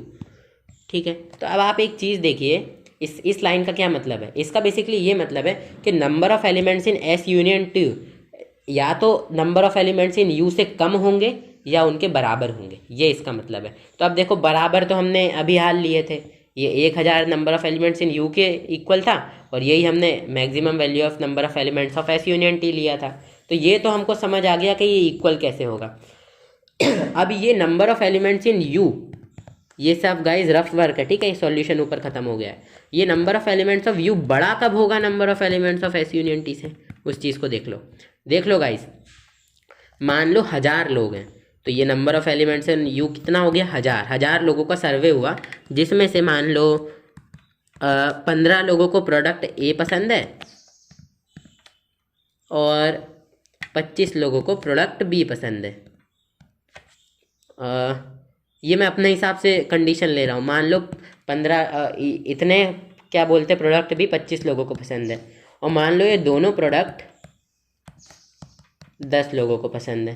तो यहाँ से अगर मैं number of elements in A union B निकालूंगा तो number of elements of A 15 plus number of elements of B 25 minus number of elements of A intersection B 10। तो ये कितना आ गया गाइस? 15 25 40 माइनस 10 30, तो ये 30 आ गया। तो इसका क्या मतलब है कि जो लोग जिनको इन दोनों में से कम एक प्रोडक्ट पसंद है वो कितने हैं, वो केवल 30 लोग हैं। यानी कि 1000 लोगों में से, ये मेरा अपना क्वेश्चन है गाइस, यानी कि 1000 लोगों में से ऐसे लोग जिनको ए प्रोडक्ट या बी प्रोडक्ट में से कोई एक ना एक प्रोडक्ट पसंद है वो कितने हैं, 30 लोग हैं। तो 1000 में से 30 घटाओ तो बाकी के 970 लोग क्या झक मार रहे हैं, बाकी के 970 लोग भाई झक मार ही रहे हैं, क्योंकि उनको ना प्रोडक्ट ए पसंद है ना प्रोडक्ट बी पसंद है।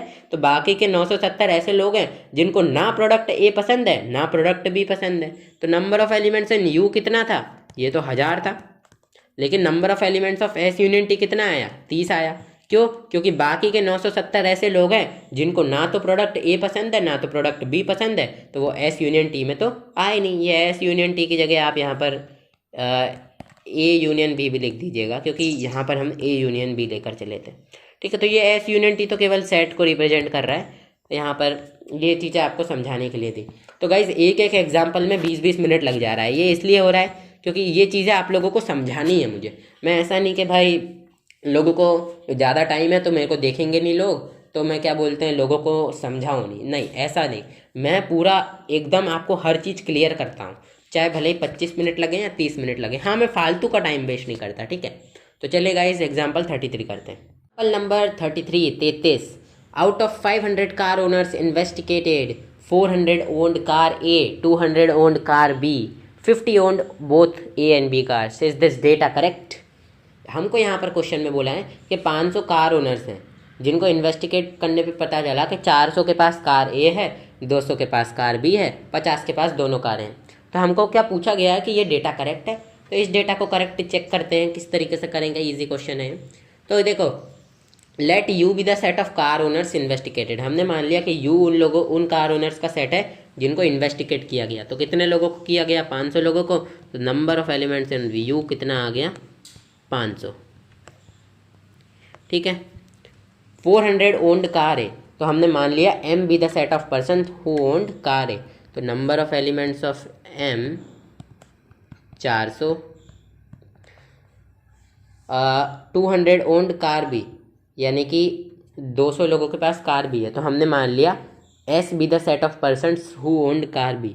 तो number of elements of S कितना हो जाएगा, 200। अब देखिए गाइस, हमको बोला गया है कि 50 owned both A and B cars. तो 50 ए कार को भी ओन करते हैं और बी कार को भी ओन करते हैं। और ए कार को ओन करने वाले एम में हैं, बी कार को ओन करने वाले एस में हैं। यानी कि जो दोनों कारों को ओन करते हैं वो एम इंटरसेक्शन एस में आएंगे, जो कि कितने लोग हैं, 50 लोग हैं। तो अब हमको ये चेक करना है कि क्या ये डेटा करेक्ट है। तो इसको चेक करने के लिए simple number of elements in M union S का फॉर्मूला लगा दिया जाए। तो किसके इक्वल होता है, number of elements of M plus number of elements of S minus number of elements of M intersection S. तो number of elements of M union S कितना हो गया, देखो guys, number of elements of M है 400 और number of elements of S है 200। तो ये मिलाकर हो गया 600, और ये 600 में से माइनस करना है आपको 50। तो 600 माइनस 50 क्या हो गया, 550। देखिए गाइज, इस चीज़ में मैं टाइम वेस्ट नहीं करता हूँ, ठीक है। जो चीज़ समझाने लायक है मैं वो समझाता हूँ। अब ये तो एकदम ईजी चीज़ है। तो 550 लोग ऐसे हैं जो ए और बी कार दोनों में से किसी एक ना एक कार को ओन करते हैं। अब आप एक चीज़ देखो कि टोटल कितने लोग थे, 500 लोग थे, और 500 लोगों में से 550 लोग ए और बी कार को ओन कर रहे हैं। अब भाई टोटल इन्वेस्टिगेट कितने लोगों को किया गया है, 500 लोगों को। अब उन 500 लोगों में से 550 के पास कार कहाँ से आ गई, यानी कि ये डेटा तो गलत है। अरे भाई, जब आपके घर में 10 लोग हैं, उन 10 लोगों ने चॉकलेट खाई, तो 10 लोगों ने चॉकलेट खाई तो पता चला कि 12 लोगों ने चॉकलेट खाई। मतलब मान लो आपके घर में 10 लोग हैं और आपके घर का एक जना कहता है कि भाई घर में 12 लोगों ने चॉकलेट खाई है, तो आप कहोगे ये पागल हो गया है क्या, घर में तो 10 लोग हैं, 12 लोगों ने चॉकलेट कहाँ से खा ली घर में। तो ये डेटा जो उसने आपको बात बताई वो गलत है। इसी तरीके से ये जो क्वेश्चन में डेटा दिया गया है ये गलत है, क्योंकि टोटल लोग ही 500 हैं जिनको इन्वेस्टिगेट किया गया है। तो उसमें से ऐसा कैसे हो गया कि 550 लोगों को ए और बी कार पसंद आ गई? क्योंकि टोटल लोग ही 500 है, तो 550 लोगों को दोनों कार में से कोई ना कोई एक कार कहाँ से पसंद आ गई? जब टोटल लोग ही 500 हैं तो 550 लोगों को कैसे ए और बी कार में से कोई एक ना एक कार पसंद आ गई? तो ये डेटा इनकरेक्ट है। तो इसको बेसिकली लैंग्वेज में लिखना है ना, इस तरीके से भी लिख सकते हैं, number of elements of M union S greater than number of elements of U. जितने टोटल लोग थे, देखिए ये एम यूनियन एस 550 आया और टोटल लोग कितने थे? 500 थे। तो number of elements in U किसको रिप्रेजेंट कर रहा है? टोटल लोगों को। और number of elements of M union S किसको रिप्रेजेंट कर रहा है? ऐसे लोगों को जिनको ए कार या बी कार में से कोई ना कोई एक कार तो वो कम से कम वो ओन करते ही हैं। तो ऐसे लोग जो ए या बी कार में से एक कार तो कम से कम ओन करते ही हैं, वो लोग ज़्यादा आ रहे हैं टोटल नंबर ऑफ लोगों से जिनको इन्वेस्टिगेट किया गया है। समझ रहे हो? तो ये डेटा तो ऑब्वियस सी बात है गलत दिया गया, ये बस लैंग्वेज में लिखा गया। अब देखो ये मातृभाषा का फर्क पड़ता है। मैंने आपको हिंदी में समझाया, आसानी से समझ आ गया होगा। ये मैंने आपको इस भाषा में समझाया, आपको समझने में दिक्कत आई होगी। खैर दिक्कत आई होगी, कोई दिक्कत नहीं, लेकिन आप देख सकते हो number of elements in M union S ज़्यादा आ गया टोटल नंबर ऑफ एलिमेंट्स से। तो हम क्या कह सकते हैं? Hence the data is incorrect. जो ये डेटा हमको दिया गया है वो इनकरेक्ट है। अब गाइज एक बहुत ही मज़ेदार लास्ट क्वेश्चन एग्जाम्पल नंबर 34 करते हैं। चलिए गाइज, काफ़ी इंटरेस्टिंग है, आपको करने में मज़ा आएगा। तो a college awarded 38 medals in football. 38 medal एक कॉलेज ने फुटबॉल में दिए हैं, 15 बास्केटबॉल में दिए हैं, 20 क्रिकेट में दिए हैं। If these medals went to a total of 58 man and only 3 men got medals in all the 3 sports, how many received medal in exactly 2 of the 3 sports? Question में हमको बोला गया कि 38 ऐसे लोग हैं जिनको फुटबॉल में मेडल दिए गए हैं, 15 लोगों को बास्केटबॉल में मेडल दिए गए हैं, 20 लोगों को क्रिकेट में मेडल दिए गए। If these medals went to a total of 58 लोग, 58 मैन, यानी कि 58 मैन ऐसे हैं। ये तीनों मेडल्स जितने भी लोगों के पास गए ना, उन लोगों की कुल संख्या कितनी है? 58। तो टोटल कितने लोगों के पास गए? 58 मैन के पास गए, ठीक है।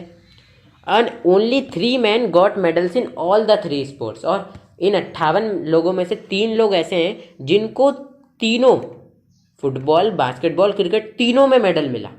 तो हमको बताना है how many received medal in exactly 2 of the 3 sports. हमको बताना है ऐसे कितने लोग हैं जिनको केवल 3 में से 2 स्पोर्ट्स में मेडल मिला हो, जिनको तीनों में नहीं मिला हो।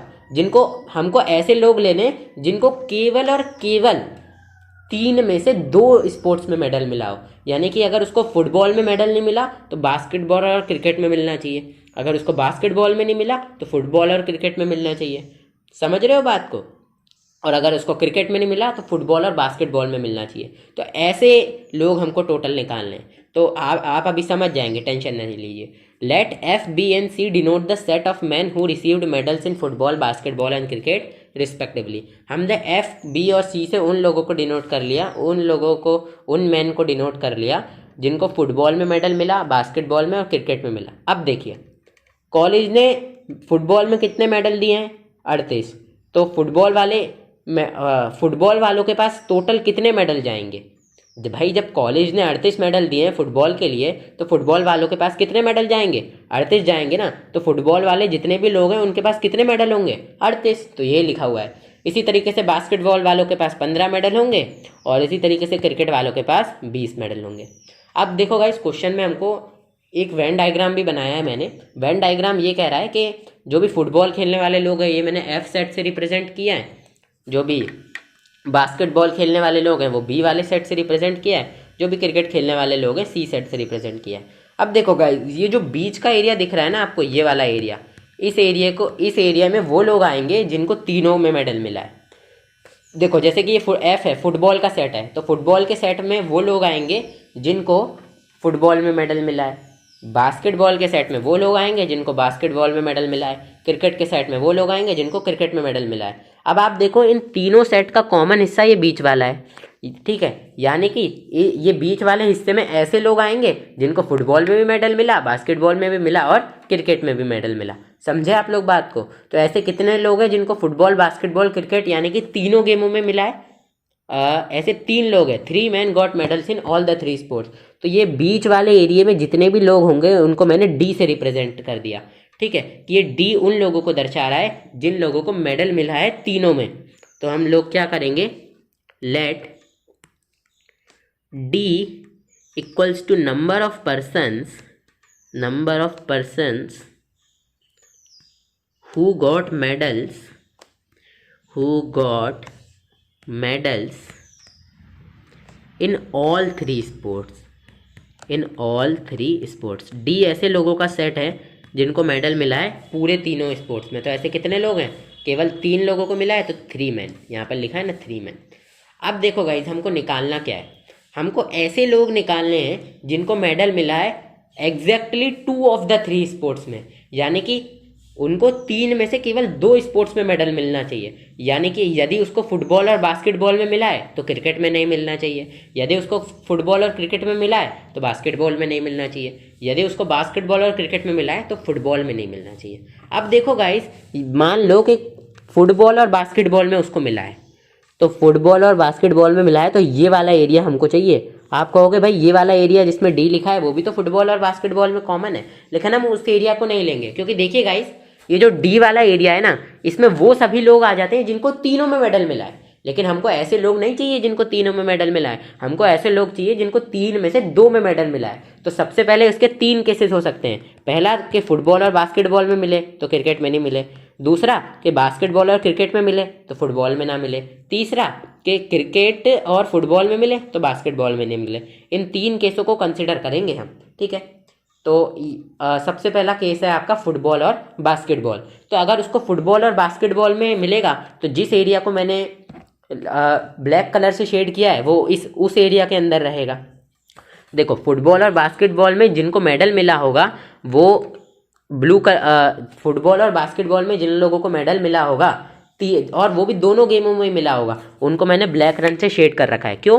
क्योंकि ये जो एरिया है ना, इस एरिया में तो वो लोग आते हैं जिनको तीनों में मेडल मिला है, लेकिन हमको तीनों वाले नहीं चाहिए, हमको तो ऐसे लोग ही चाहिए जिनको सिर्फ और सिर्फ फुटबॉल और बास्केटबॉल में मिला है। तो हम ये तीनों वाले को ये फुटबॉल और बास्केटबॉल वाले के कॉमन एरिया से हटा देंगे, तो ये वाला एरिया बचेगा जिसको मैंने काले रंग से शेड किया है। अब इस एरिया के अंदर जितने भी लोग आएंगे ना, उन लोगों को मैंने क्या मान लिया, उन लोगों को मैं डिनोट कर लेता हूँ गाइस अलग कलर से, और इन लोगों को मैं ए मान लेता हूँ।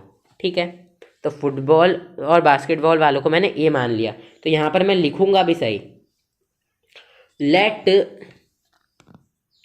नंबर ऑफ पर्सन्स, ये चीज़ें आपको लिखनी पड़ेंगी, हु रिसीव्ड मेडल्स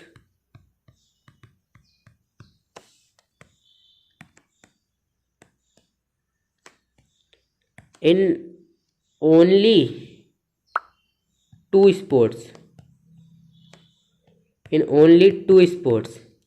ऐसे लोग जिनको मेडल मिला है केवल 2 स्पोर्ट्स में, वो कितने लोग हैं? 2 स्पोर्ट्स, लेकिन वो स्पोर्ट कौन से होने चाहिए? Football and basketball. तो ऐसे कितने लोग हैं भाई? ऐसे लोग कितने? ए। तो यहाँ पर आ गया आपका इक्वल्स टू ए। समझे आप लोग बात को? इसी तरीके से ऐसे लोग जो केवल फुटबॉल और अब कौन से, अब देखो ए वाले लोग तो हो गए, यानी कि फुटबॉल और बास्केटबॉल वाला किस्सा तो खत्म हो गया। अब देखो हमको बी और सी यानी कि बास्केटबॉल और क्रिकेट वाले लोग निकालने हैं, वो लोग जिनको बास्केटबॉल, केवल सिर्फ बास्केटबॉल और क्रिकेट में मेडल मिला है।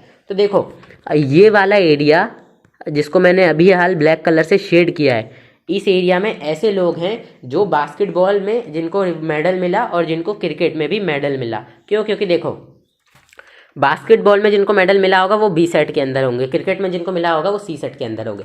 अब ये बीच वाला एरिया हमने इसलिए नहीं लिया क्योंकि बीच वालों को तीनों में मेडल मिला हुआ है, लेकिन हमको तो अभी हम किन लोगों को देख रहे हैं, जिनको केवल बास्केटबॉल और क्रिकेट में मिला है। तो केवल बास्केटबॉल और क्रिकेट में मिलने वाला ये बीच वाले होंगे। क्यों? क्योंकि बीच वाले को तो तीनों में मिला हुआ है। तो इनके कॉमन एरिया में से हमने ये बीच वाला डी वाला एरिया हटा दिया, तो ये वाला एरिया हमने काले रंग से अभी शेड कर दिया, तो ये लोग होंगे। अब इन लोगों को भाई मैं क्या कहते हैं, वो कर देता हूँ,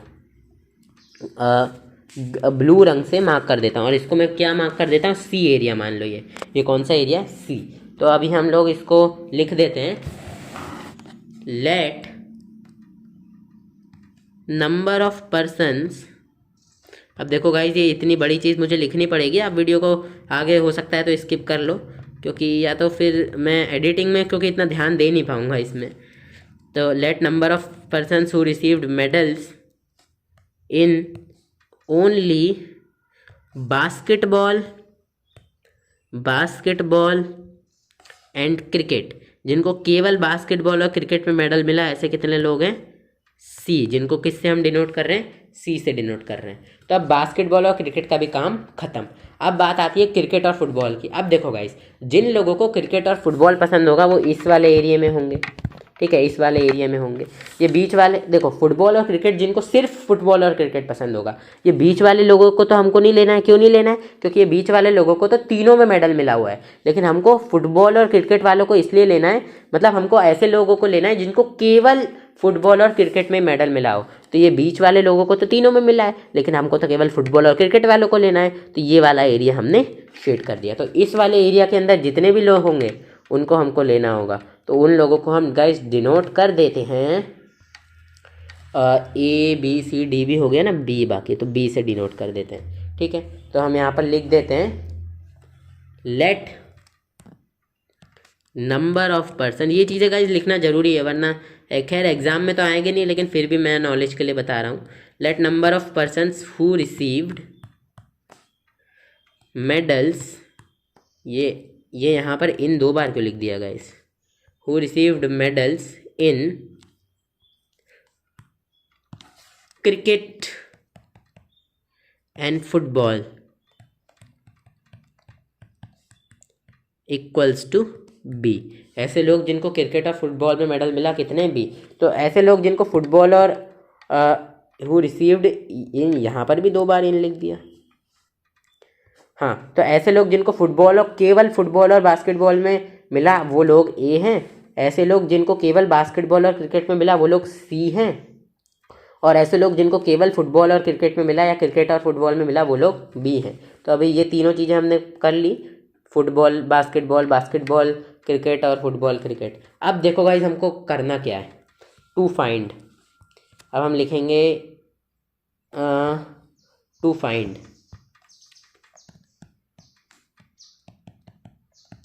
हमको फाइंड क्या करना है गाइस, देखो हमको ऐसे लोग निकालने हैं जिनको एग्जैक्टली 3 में से 2 में पुरस्कार, 2 में मेडल मिला हो। अब देखो 3 में से 2 में तो फुटबॉल और बास्केटबॉल वालों को भी मिला है भाई। जो ए लोग हैं, ए उन लोगों के सेट को दर्शाता है जिनको फुटबॉल और बास्केटबॉल में अब मेडल मिला। तो जो ए के अंदर जो भी लोग आएंगे, इस वाले ए के अंदर जो भी लोग आएंगे उनको फुटबॉल और बास्केटबॉल के अंदर ही मेडल मिला है। तो ये भी तो 3 में से 2 है, फुटबॉल बास्केटबॉल और क्रिकेट में से उनको फुटबॉल और बास्केटबॉल में मेडल मिला, यानी कि 3 में से उनको 2 में मेडल मिला। तो कितने लोग हैं ऐसे जिनको केवल फुटबॉल और बास्केटबॉल में मिला, ऐसे लोग हैं ए। तो यहाँ पर आएगा ए प्लस में। आप प्लस क्यों करेंगे और क्या करेंगे, देखो गाइस हमको ऐसे लोग निकालने हैं जिनको 3 में से 2 गेमों में मेडल मिला। तो फुटबॉल बास्केटबॉल और क्रिकेट में से हमने ऐसे लोग तो ले लिए जिनको फुटबॉल और बास्केटबॉल में मेडल मिला, तो ये भी 3 में से 2 में मेडल हो गया। लेकिन गाइस ऐसे भी तो लोग हो सकते हैं जिनको फुटबॉल बास्केटबॉल क्रिकेट में से फुटबॉल और क्रिकेट में मेडल मिला हो, ये भी तो 3 में से हो गया। देखो गाइस ध्यान से सुनना, फुटबॉल बास्केटबॉल और क्रिकेट में से जिन लोगों को फुटबॉल और बास्केटबॉल में मेडल मिला, यानी कि इधर इनको क्रिकेट में नहीं मिला, यानी कि 3 में से 2 में ही मिला। 3 में से यानी कि FBC में से उनको केवल 2 में ही मिला, यानी कि FB यानी कि फुटबॉल और बास्केटबॉल में मिला। ऐसे लोग कितने हैं, ए हैं, ठीक है। तो ए लिख दिया। अब हमको तो ये कंडीशन दी गई है कि 3 में से 2 में मिलना चाहिए, अब वो फुटबॉल बास्केटबॉल में मिले, चाहे फुटबॉल क्रिकेट में मिले, चाहे बास्केटबॉल क्रिकेट में मिले, इसलिए तीनों केसेस हमको कंसिडर करने पड़ेंगे। तो ऐसे लोग जिनको फुटबॉल क्रिकेट में मिला, बास्केटबॉल में नहीं मिला, ऐसे लोगों को भी लेना होगा, क्योंकि फुटबॉल, जिन लोगों को फुटबॉल और क्रिकेट में मेडल मिला और बास्केटबॉल में नहीं मिला, इन लोगों को भी 3 में से 2 गेमों में मिला मेडल, जो कि है फुटबॉल और क्रिकेट, और हमको 3 में से 2 गेमों का ही निकालना है। तो फुटबॉल और क्रिकेट यानी कि 3 में से 2 गेमों का रिवॉर्ड फुटबॉल और क्रिकेट वालों को भी है, यानी कि यहाँ पर बी भी आएगा, क्योंकि बी से ही हम उन लोगों को रिप्रेजेंट कर रहे हैं जो जिनको केवल फुटबॉल और क्रिकेट में मेडल मिला। क्योंकि जिन लोगों को सिर्फ फुटबॉल और क्रिकेट में मेडल मिलेगा, वो भी लोग उन लोगों के अंतर्गत आ जाएंगे जिनको 3 में से 2 में मेडल मिला। क्यों? क्योंकि जिन लोगों को फुटबॉल और क्रिकेट में मेडल मिला, उनको कितने गेमों में मेडल मिला? 2 गेम। कौन से? फुटबॉल और क्रिकेट, ठीक है। और 3 गेम टोटल क्या थे? Football, cricket, basketball. उसमें से उनको टोटल कितने गेमों में मिला? फुटबॉल और क्रिकेट, यानी कि 3 में से उनको 2 गेमों में मिला, ठीक है। तो यानी कि ये A+B आ गया। प्लस यहाँ पर देखो गाइज, ये गाइज ना नंबर ऑफ ये जो C है ना, ये स्मॉल लेटर का C है, ठीक है, ये स्मॉल लेटर का C है। अब देखो गाइज, हमको कंडीशन क्वेश्चन में दी गई थी कि हमको ऐसे लोग निकालने हैं जिनको 3 में से 2 गेमों में मेडल मिला है, 3 में से 2 गेमों में। अब उनको या तो फुटबॉल और बास्केटबॉल में मिल जाए, जिस कंडीशन को हमने कंसिडर कर लिया, या तो फुटबॉल और क्रिकेट में मिल जाए, इस कंडीशन को भी हमने कंसिडर कर लिया, या तो बास्केटबॉल और क्रिकेट में मिल जाए, अभी इस कंडीशन को हम कंसिडर करेंगे। देखो गाइज, अब जिन लोगों को बास्केटबॉल और क्रिकेट में मेडल मिला है लेकिन फुटबॉल में नहीं मिला, तो उनको टोटल कितने गेमों में मेडल मिला? 2। और टोटल कितने गेम थे? फुटबॉल, बास्केटबॉल और क्रिकेट। तो टोटल कितने गेम हो गए? 3। उनको मेडल कितने में मिला? बास्केटबॉल और क्रिकेट, यानी कि 2 में। यानी कि बास्केटबॉल और क्रिकेट में जिन लोगों को मेडल मिला, ये उन लोगों के अंतर्गत आते हैं जिनको फुटबॉल, बास्केटबॉल, क्रिकेट में से जिनको फुटबॉल, बास्केटबॉल, क्रिकेट में से बास्केटबॉल और क्रिकेट के अंदर मेडल मिला। यानी कि फुटबॉल, बास्केटबॉल, क्रिकेट में से, बास्केटबॉल और क्रिकेट में से जिनको मेडल मिला है वो भी आ जाते हैं। मतलब समझिए इस चीज़ को, जैसे कि जिन लोगों को बास्केटबॉल और क्रिकेट में मेडल मिला है वो भी तो ऐसे लोग ही हैं जिनको 3 में से 2 में मिला। देखो, बास्केटबॉल और क्रिकेट में कितने लोगों को मेडल मिला है? ये स्मॉल C वालों को।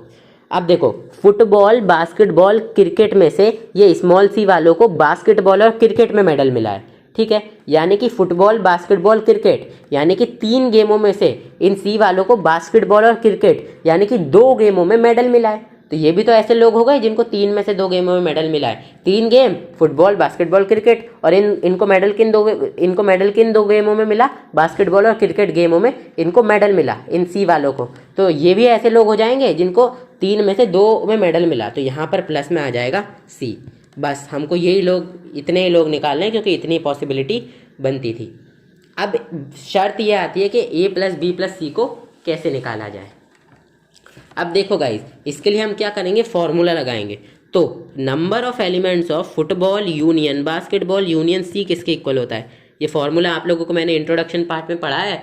ये इक्वल होता है number of elements of F plus में number of elements of B plus में number of elements of C, और उसके बाद आता है माइनस में number of elements of F intersection B minus में number of elements of F intersection C minus में number of elements of B intersection C plus में number of elements of A intersection, A नहीं आएगा यहाँ पर, F आ जाएगा, F intersection B intersection C। क्यों? क्योंकि यहाँ पर A तो है नहीं, F सेट है। अब देखो गाइज, ये फॉर्मूला हमारे पास है, तो यहाँ से A+B+C कैसे निकलेगा? निकल जाएगा। देखो गाइज कैसे देखना गाइज ध्यान से। अब देखो गाइज, हमने यहाँ पर ये डेटा गिवन है हमको, तो इस डेटा के अनुसार हम वैल्यूज़ को पुट करें। अब देखो गाइज, ये फॉर्मूले में वैल्यूज़ पुट करो। Number of elements in F union B union C कितना होगा? देखो गाइज, टोटल मेडल कितने लोगों के पास गया है? 38 मेडल जो फुटबॉल में मिले हैं, 15 मेडल जो बास्केटबॉल मिले हैं, 20 मेडल जो क्रिकेट में मिले हैं। ये टोटल ये जितने भी मेडल्स हैं ये कितने लोगों के पास गए? 58 लोगों के पास गए। तो जो number of elements in F union B union C कितना हो जाएगा? 58। तो ये 58 हो जाएगा, बराबर number of elements in F, number of elements in F कितने आप देख सकते हैं? 38 हैं, तो ये 38 आ जाएगा। इसी तरीके से B में कितने एलिमेंट्स हैं? 15, तो ये 15 आ जाएगा। इसी तरीके से C के अंदर कितने एलिमेंट्स हैं? 20, तो ये 20 आ जाएगा। माइनस में number of elements of F intersection B, हमको F इंटरसेक्शन B के एलिमेंट्स को माइनस कर देना है। अब एफ इंटरसेक्शन बी देखो, एफ इंटरसेक्शन बी ये पूरा एरिया है, ये जितने भी एरिया को मैंने ब्लैक कलर से शेड कर दिया ये एफ इंटरसेक्शन बी का एरिया है। तो ये एरिया किन से मिलकर बना है, एक तो ये ए का एरिया और एक तो ये डी का एरिया, इन एरियाओं से मिलकर बना है ये। तो ए प्लस डी आ जाएगा, माइनस में ए प्लस में डी, माइनस में F intersection C, F intersection C का ये एरिया है जिसको मैं आप लोगों को शेड कर दे रहा हूँ, ठीक है। तो एफ और सी का एरिया ये कॉमन है, तो ये किससे मिलकर बना है, बी प्लस डी से। तो इनकी जगह एफ इंटरसेक्शन सी की जगह मैं लिख सकता हूँ बी प्लस डी, तो माइनस में बी प्लस डी। ये ब्रैकेट इसलिए लगा रहा हूँ क्योंकि ये अलग है और आपको ब्रैकेट लगाना होगा। इसी तरीके से माइनस का sign, number of elements of B intersection C. अब देखो बी इंटरसेक्शन सी क्या है, ये बी सेट ये सी सेट, इनके बीच में क्या कॉमन है, ये वाला एरिया कॉमन है। ये किससे मिलकर बना है, डी और सी से, तो डी प्लस सी यहाँ पर मैं लिख दूंगा। तो माइनस में डी प्लस सी प्लस में number of elements in F intersection B intersection C. अब देखो गाइस, ऐसे कितने लोग थे जिनको तीनों स्पोर्ट्स में मेडल मिला हो। F intersection B intersection C में ऐसे लोग आ जाते हैं जिनको तीनों स्पोर्ट्स में मेडल मिला हो, फुटबॉल में भी, बास्केटबॉल में भी, क्रिकेट में भी। तो ऐसे कितने लोग हैं जिनको तीनों स्पोर्ट्स में मेडल मिला है, फुटबॉल में भी, बास्केटबॉल में भी और क्रिकेट में भी। तो यहाँ लिखा है only 3 men got medals in all the 3 sports. केवल 3 लोगों को 3 स्पोर्ट्स में मेडल मिले हैं, सभी के सभी 3 स्पोर्ट्स में केवल 3 लोगों को मेडल मिले हैं। तो ऐसे कितने लोग हैं जिनको तीनों में मेडल मिले, 3। अब बस गाइज इसको आपको सॉल्व करना है और ए प्लस बी प्लस सी की वैल्यू निकल जाएगी, ठीक है। तो इसको सॉल्व कीजिए, 58 हो गया, 8 और 5 कितना होता है 13, 13 का कैरी एक इस पे चढ़ जाएगा, ये 53 आ जाएगा, ठीक है गाइज, 53 ही आएगा ना, हाँ। प्लस में 20, माइनस में ये अंदर माइनस जाएगा तो A minus D minus B minus D, ये माइनस डी माइनस सी और ये प्लस का 3। अब देखो गाइज ये 3 किसके इक्वल था, ये 3 आप देख सकते हो, लेट डी, हमने डी के इक्वल लिया था ऐसे पर्सन्स जिनको तीनों मेडल्स, तीनों स्पोर्ट्स में मेडल मिला है, और वो किसके इक्वल था 3। तो ये 3 की जगह पर मैं डी भी लिख सकता हूँ, तो मैंने ये 3 की जगह पर लिख दिया डी। अब ठीक है, अब देखो गाइज मैं क्या करूँगा, 58 बराबर ये 73 हो गया, 70 20। अब देखो ये जो डी है ये प्लस का है, ये नेगेटिव का है, तो ये इससे कैंसिल हो गया, तो माइनस ए, ठीक है, माइनस ए। अब ये वाले बी को मैं पहले लिख देता हूँ, माइनस बी। अब देखो ये तो मैंने लिख दिया ए माइनस बी और माइनस ए माइनस बी, और इस माइनस सी को मैं लिख देता हूँ माइनस सी। अब ये डी और ये डी बच गया, तो माइनस डी माइनस डी, ठीक है, ये लिख दिया मैंने। और ये जो मैंने चीता पोती की है इसको मैं रफ कर देता हूँ, ठीक है guys.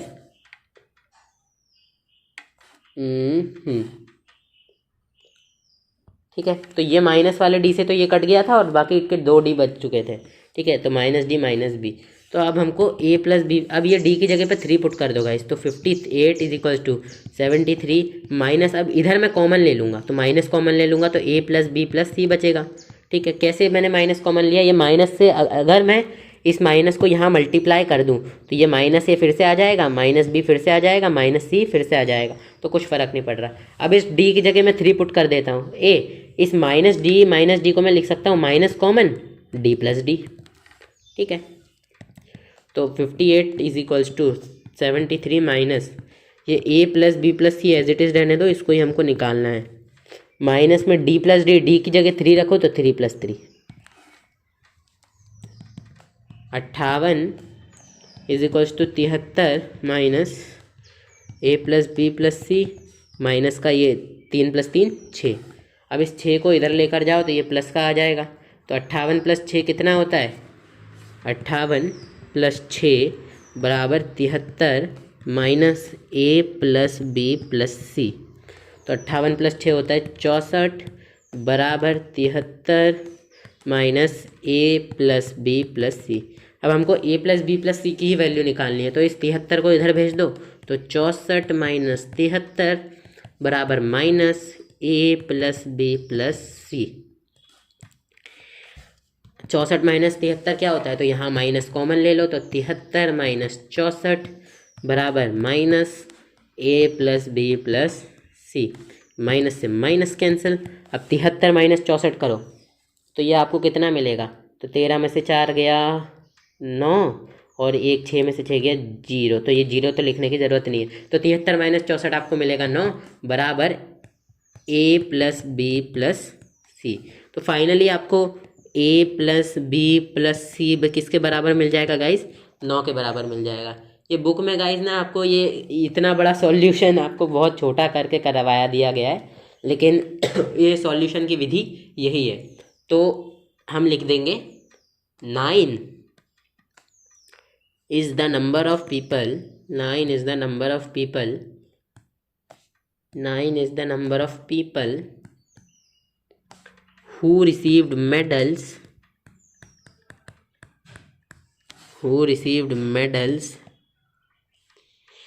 in exactly 2 of the 3 sports।